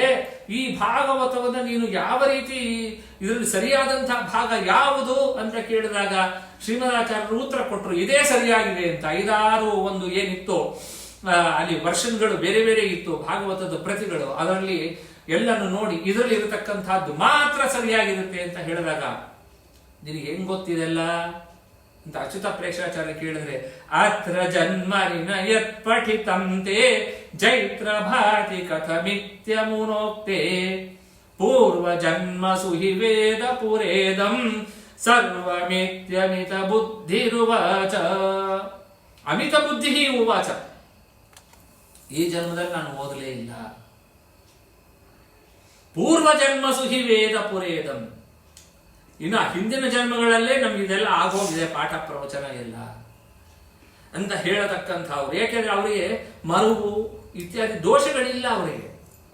ನಮ್ಗೇಂತಂದ್ರೆ ಈಗ ಹೇಳಿದ್ದು ಈಗ ಮರ್ತು ಹೋಗ್ತೀವಿ ನಾವು. ಆದ್ರೆ ಅವ್ರಗಳಿಗೆ ಹಂಗಲ್ಲ. ಈ ಏಕಸಂಧಿಗ್ರಾಹಿ ದ್ವಿಸಂಧಿಗ್ರಾಹಿ ಅಂತ ಏನೇನಿದ್ರು ಆ ಏಕಸಂಧಿಗ್ರಾಹಿ ಅವ್ರನ್ನೆಲ್ಲರನ್ನು ಮೀರಿಸಿರತಕ್ಕಂತಹ ಜ್ಞಾನಿಗಳು ಶ್ರೀಮದಾಚಾರ್ಯರು. ಅಂತಹವು ಕನಕಾತುಲಕ ತಾಲ ಸನ್ನಿವಹ ಕಮಲಾಕ್ಷೋ ವಿಮಲೇಂದು ಸನ್ಮುಖ ಗಜರಾಜ ಗತಿರ್ಮಹಾಭುಜ ಪ್ರತಿಯಾಂಕೋ ಯಮ ಪೂರ್ವ ಪೂರುಷ. ಕನಕಾತುಲ ತಾಲ ಸನ್ನಿವಹ. ಅವರ ಇದನ್ನ ದೇಹವನ್ನು ವರ್ಣನೆ ಮಾಡ್ತಾರೆ. ಅವರ ಅಂಥ ಎತ್ತರವಾದಂತಹ ದೇಹ. ಗಜರಾಜ ಗತಿರ್ ಮಹಾಭುಜ, ಗಂಭೀರವಾದಂತಹ ನಡಿಗೆ. ಅಪೂರ್ವ ಪುರುಷ ಕಹ ಅಯಂ ಅಪೂರ್ವ ಇಂಥ ಅಪೂರ್ವವಾದಂತಹ ಪುರುಷ ಕಹ ಯಾರು ಅಂತ ಅಲ್ಲಿ ಋಷಿಗಳು ಪ್ರಶ್ನೆ ಮಾಡ್ಕೊಳ್ತಿದ್ರು. ಎಲ್ಲಿ ಇವರು ಬದಲಿಗೆ ಹೋದಾಗ ಅತಿಶಾಂತ ವಪುರ್ ನಿಶಾಕರ ಸ್ವಯಮೇಕಾಂತ ಖರೋ ದಿವಾಕರ ಇತಿ ನಾಸ್ಯ ಗುಣಾರ್ಣವಾಕೃತೆ ರೂಪಮಾನಂ ಭುವನೇಶು ಲಭ್ಯತೆ. ಅತಿಶಾಂತ ವಪು ಏನು ತುಂಬಾ ನೋಡಿದ ತಕ್ಷಣ ಗಾಬರಿ ಹುಟ್ಟಿಸೋ ಹಾಗಿತ್ತ? ಇಲ್ಲ, ಅತಿಶಾಂತ ವಪು. ಸ್ವಯಮೇಕಾಂತ ಅಂತ ಕಾಂತಿ ಎಂಥದ್ದು, ದಿವಾಕರ. ಇಂತಹ ಗುಣಗಳನ್ನು ತುಂಬಿರತಕ್ಕಂಥ ಶ್ರೀಮದಾಚಾರ್ಯರನ್ನ ವರ್ಣನೆ ಮಾಡಲಿಕ್ಕೆ ಇತಿನಾಸ್ಯ ಗುಣಾರ್ಣವ ಆಕೃತೇ ಉಪಮಾನಂ ಭುವನೇಶು ನ ಲಭ್ಯತೆ. 14 ಲೋಕಗಳಲ್ಲಿಯೂ ಕೂಡ ಉಪಮಾನವನ್ನು ಕೊಡುವುದಕ್ಕೆ ಸಾಧ್ಯವಿಲ್ಲ. ಶ್ರೀಮದಾಚಾರ್ಯರ ಇಂತಹ ಒಂದು ಅವರ ಲಕ್ಷಣಗಳಿಗೆ ಎಷ್ಟು ಅದ್ಭುತವಾಗಿ ನಾರಾಯಣ ಪಂಡಿತಾಚಾರ್ಯ ವರ್ಣನೆ ಮಾಡ್ತಾರೆ. ಅಂತ ಅವರನ್ನ ದೊಡ್ಡ ದೊಡ್ಡ ದೇವತೆಗಳು ಸ್ತೋತ್ರ ಮಾಡಿದ್ರು. ಶೇಷ ದೇವಾಲಯಗಳು ಎಲ್ಲರೂ ಸ್ತೋತ್ರ ಮಾಡ್ತಿದ್ರು. ಶ್ರೀಮದ್ ವಿಷ್ಣು ನಿಷ್ಠ ಅತಿಗುಣ ಗುರುತಮ ಶ್ರೀಮದಾನಂದ ತೀರ್ಥ ಅಂತಹವರಾಗಿದ್ರು. ಪ್ರಕಟನ ತಗಡಾತ್ ಕಾಲ ಸಂಘೃಷ್ಯಮಾಣ ಪ್ರಾಂತ ಪ್ರಾಗ್ರಂ ವಿಪೀಠೋತ್ಥಿತ ಕನಕರಜ ಪಿಂಜರ ರಂಜಿತಾಶ. ಅಲ್ಲಿ ಅವರು ದೇವತೆಗಳು ಅವರಿಗೆ ನಮಸ್ಕಾರ ಮಾಡಬೇಕಾದರೆ ಅವರ ಪೀಠಕ್ಕೆ, ಶ್ರೀಮದಾಚಾರ್ಯರು ಕುಳಿತಿದ್ದಂತಹ ಪೀಠಕ್ಕೆ ತಗುಲಿದ ದೇವತೆಗಳ ಕಿರೀಟದ ರತ್ನದ ಧೂಳುಗಳು ಎಲ್ಲ ಆಶಾ ದಿಕ್ಕುಗಳನ್ನು ತುಂಬಿತ್ತು ಅಂತ ಹೇಳ್ತಾರೆ. ಅಂತ ಹೌದು. ನ ಕೇಂದ್ರಾಸ್ತಮವ ನಿಭಾಗಮ ವಸಂತಂ ಸುಶ್ಲೋಕೈರಪಿ ಭುವನಾನಿ ಭೂಷಯಂತಂ ನೇರ್ಮುಖಾದುಪನಿಷದಂ ತದೈತರೇಯೀಂ ವ್ಯಾಖ್ಯಾಂತಂ ವಿವಿಧ ವಿಶಿಷ್ಟ ಶಿಷ್ಯ ಮಧ್ಯೆ.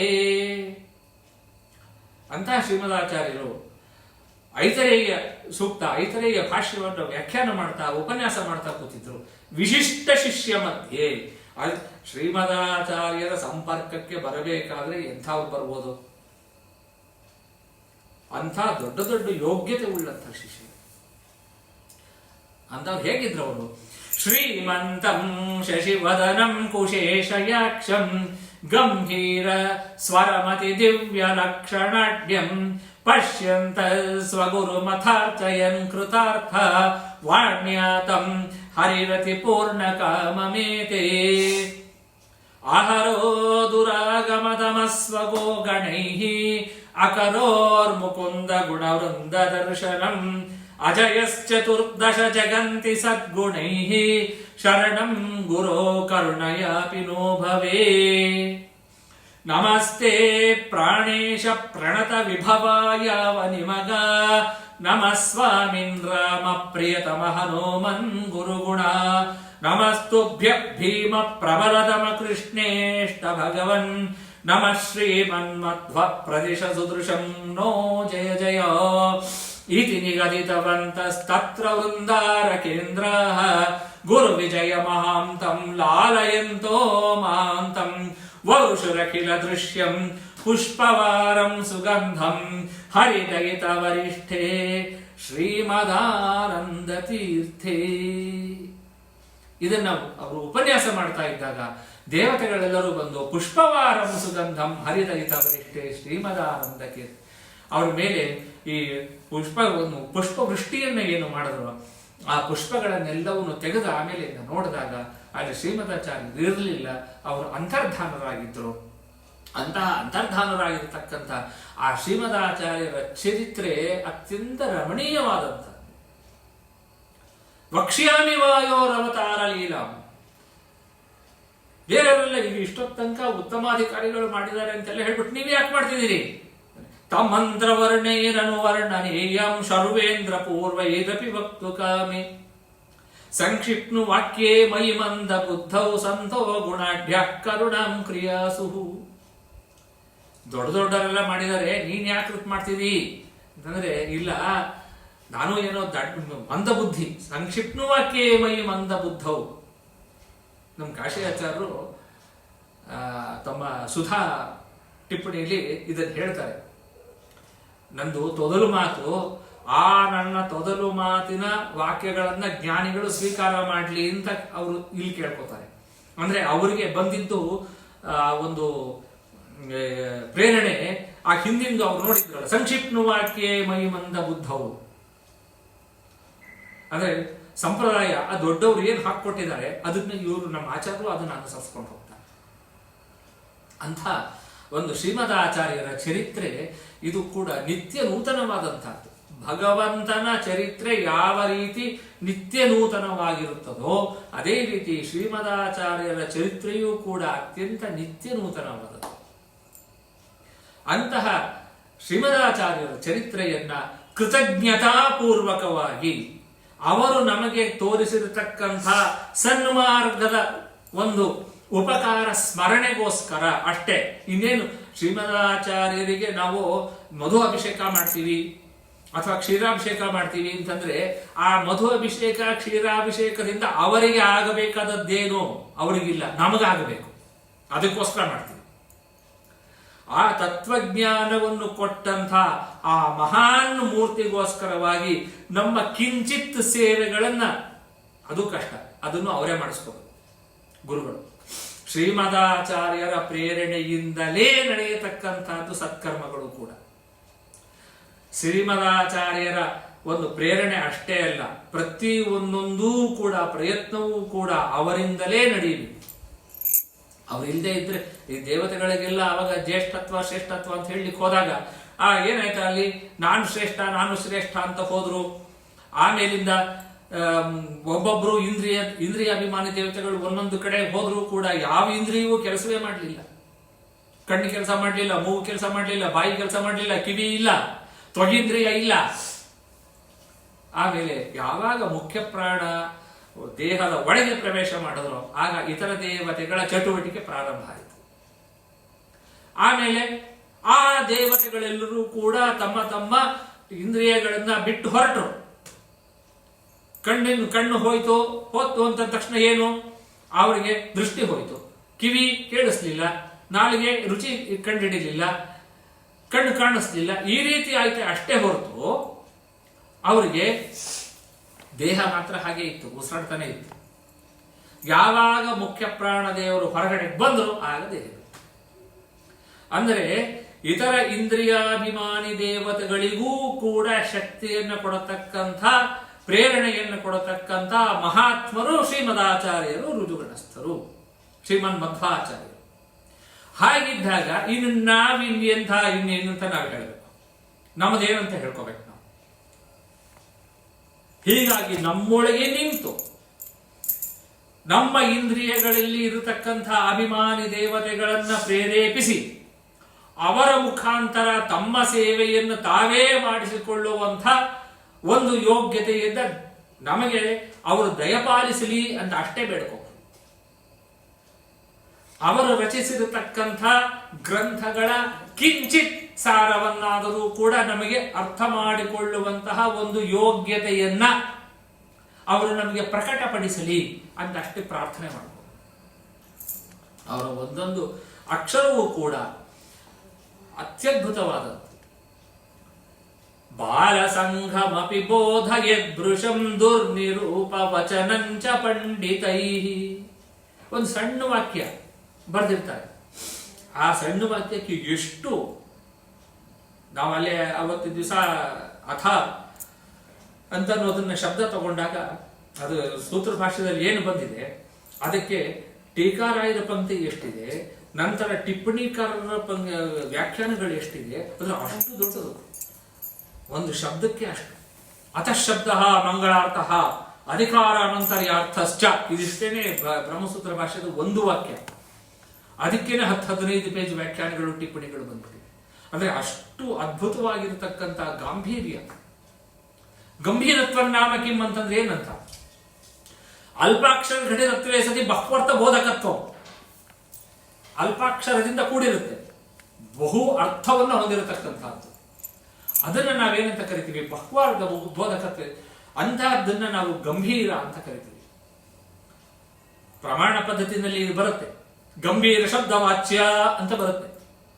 ಅಲ್ಲಿ ಗಂಭೀರ ಅಂತಂದ್ರೆ ಏನಂತ ಅರ್ಥ ಮಾಡ್ಕೋಬೇಕು.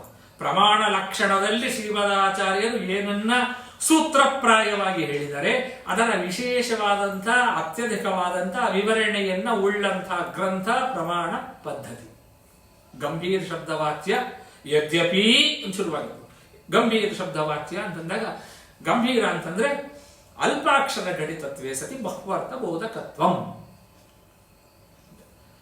ಅದನ್ನ ಹೇಳಿದ್ರೂ ಕೂಡ ನಾನೀಗ ರಚನೆ ಮಾಡ್ತಿದ್ದೀನಿ ಅಂತ ಟೀಕಾರಾಯರು ಅದನ್ನ ಮಾಡ್ತಾ ಹೋಗ್ತಾರೆ, ಅದನ್ನು ವಿವರಣೆ ಕೊಡ್ತಾ ಹೋಗ್ತಾರೆ. ಆ ರೀತಿಯಾಗಿರತಕ್ಕಂಥ ಒಂದು ಸಣ್ಣ ಯಾವುದಾದರೂ ಒಂದು ಗ್ರಂಥದ ಒಂದು ಸಣ್ಣ ವಿಚಾರ, ಸರ್ವಮೂಲ ಗ್ರಂಥದ ಒಂದು ಸಣ್ಣ ವಿಚಾರವಾದರೂ ಕೂಡ ನಮ್ಮ ಮೃತ್ಪಿಂಡ ಬುದ್ಧಿಯೊಳಗೆ ಹೋಗುವಂತೆ ನಮಗೆ ಶ್ರೀಮದಾಚಾರ್ಯರು ಅನುಗ್ರಹ ಮಾಡಲಿ ಅಂತನ್ನೋದೇ ಒಂದು ನಮ್ಮ ನಿಜವಾದ ಒಂದು ಪ್ರಾರ್ಥನೆ, ಒಂದು ಕಳಕಳಿಯಾಗಬೇಕು. ಇದನ್ನ ನಾವು ಎಲ್ಲಿಂದ ಕಲಿಬಹುದು ಅಂತಂದ್ರೆ ನಮ್ಮ ಆಚಾರ್ಯ ಕಾಶಿ ಆಚಾರ್ಯರು ಅವ್ರಿಗೆ ಎಷ್ಟು ಚೆನ್ನಾಗಿ ಅದನ್ನ ಹೇಳ್ತಾರೆ. ದುರ್ಮತಧ್ವಾಂತ ಧ್ವಂಸಕೃನ್ ಮಧ್ವಭಾಸ್ಕರ ಬಳಿತ್ಯೇತ್ಯಾದಿ ವೇದೋಕ್ತ ಗುಣ ಪ್ರೀತೋಸ್ತು ಮೇ ಸದಾ. ಇದನ್ನ ಅವರ ಗ್ರಂಥದಲ್ಲಿ ಸಾಧಾರಣ ಎಲ್ಲ ಕಡೆ ಬರುತ್ತಿದ್ದು, ವಾಯುಪ್ರತ್ವ ಸಮರ್ಥನದಲ್ಲಿ ಇದನ್ನು ವಿಶೇಷವಾಗಿ ತಗೊಳ್ತಾರೆ. ದುರ್ಮತಧ್ವಾಂತ, ದುರಂತ ಅಂದ್ರೆ ದುರ್ಮತ ಏನಿದೆ ಅದನ್ನ ಅಂತ ಕೆಟ್ಟದಾಗಿ ಅಂತ ಕೊನೆಗಾಣಿಸತಕ್ಕಂಥದ್ದು, ಧ್ವಾಂತ ಕತ್ತಲೆಯನ್ನ ಧ್ವಂಸ ಮಾಡಿರತಕ್ಕಂಥ ಮಧ್ವಭಾಸ್ಕರನನ್ನ, ಅಂತ ಮಧ್ವಭಾಸ್ಕರ ಯಾರು, ಬಳಿತ್ಯೇತ್ಯಾದಿ ವೇದೋಕ್ತ ಗುಣ, ಬಳಿತ ಇತ್ಯಾದಿ ಸೂಕ್ತಗಳಿಂದ ವೇದ ಪ್ರತಿಪಾದ್ಯರಾಗಿರತಕ್ಕಂಥ ಆ ಶ್ರೀಮದಾಚಾರ್ಯರು ಈ ನಮ್ಮ ಕೃತಿಯಿಂದ ಪ್ರೀತರಾಗಲಿ ಅಂತ ಕಾಶಿಕಾಚಾರ್ಯರು ಏನು ಪ್ರಾರ್ಥನೆ ಮಾಡ್ತಿದ್ದಾರೆ, ಅವರ ಪ್ರಾರ್ಥನೆಯನ್ನು ಅನುಸರಿಸುತ್ತಾ ನಮ್ಮ ಪ್ರಾರ್ಥನೆಯೂ ಕೂಡ ಅದನ್ನೇ ಮಾಡಿಸು ಹೇ ಭಗವಂತ, ಹೇ ಮುಖ್ಯ ಪ್ರಾಣ, ಮತ್ತೆ ನಮಗಿರ್ತಕ್ಕಂಥ ಮೇಲಿರತಕ್ಕಂಥ ಎಲ್ಲ ದೊಡ್ಡ ದೊಡ್ಡ ಜ್ಞಾನಿವರೇಣ್ಯರು ಕೂಡ ನಮಗೆ ಈ ರೀತಿಯಾದಂತಹ ಅನುಗ್ರಹವನ್ನ ಮಾಡಲಿ ಅಂತ ಒಂದು ಕಿಂಚಿತ್ ಪ್ರಾರ್ಥನೆಯೊಂದಿಗೆ ಶ್ರೀಮದ ನಮ್ಮ ಕಾಶಿ ಆಚಾರ್ಯ ಅಂತರ್ಗತ, ಸಕಲ ಜ್ಞಾನಿವರೇಣ್ಯ ಅಂತರ್ಗತ, ಭಾರತೀ ರಮಣ ಮುಖ್ಯ ಪ್ರಾಣ ಅಂತರ್ಗತ ಶ್ರೀ ಲಕ್ಷ್ಮೀ ಹೈಗ್ರೀವನಲ್ಲಿ 2 ವಾಕ್ಯಗಳನ್ನ, ವಾಕ್ಕುಸುಮಗಳನ್ನ ಸುವರ್ಣ ಪುಷ್ಪ ದಕ್ಷಿಣಾಂ ಸಮರ್ಪಯಾಮಿ ಅಂತ ಬರುತ್ತೆ ಪೂಜೆಗಳಲ್ಲಿ. ಸುವರ್ಣ ಅಂತಂದ್ರೆ ಸುಷ್ಟು ವರ್ಣ, ಒಳ್ಳೆಯದಾದಂಥ ವರ್ಣ. ಈ ವರ್ಣಗಳನ್ನ ಅಲ್ಲಿ ಸಮರ್ಪಣೆ ಮಾಡ್ತಾ ಶ್ರೀ ಕೃಷ್ಣಾರ್ಪಣಮಸ್ತು, ಹರೇ ನಮಃ.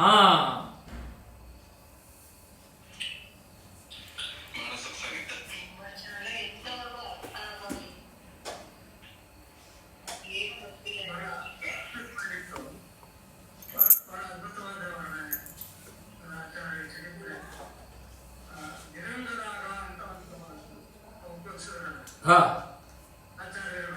ಹಾ ಹಾ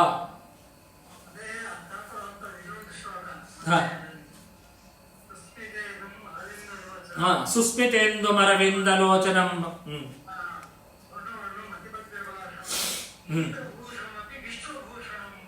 ಹಾ ಹೌದು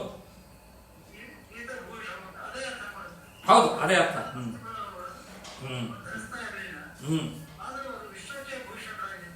ಹೌದು ಹೌದು ಹೌದು. ಹಾ ಹಾ ಹಾ ಹಾ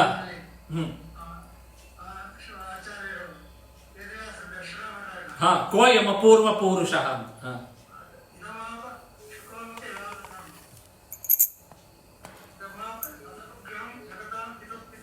ಹಾ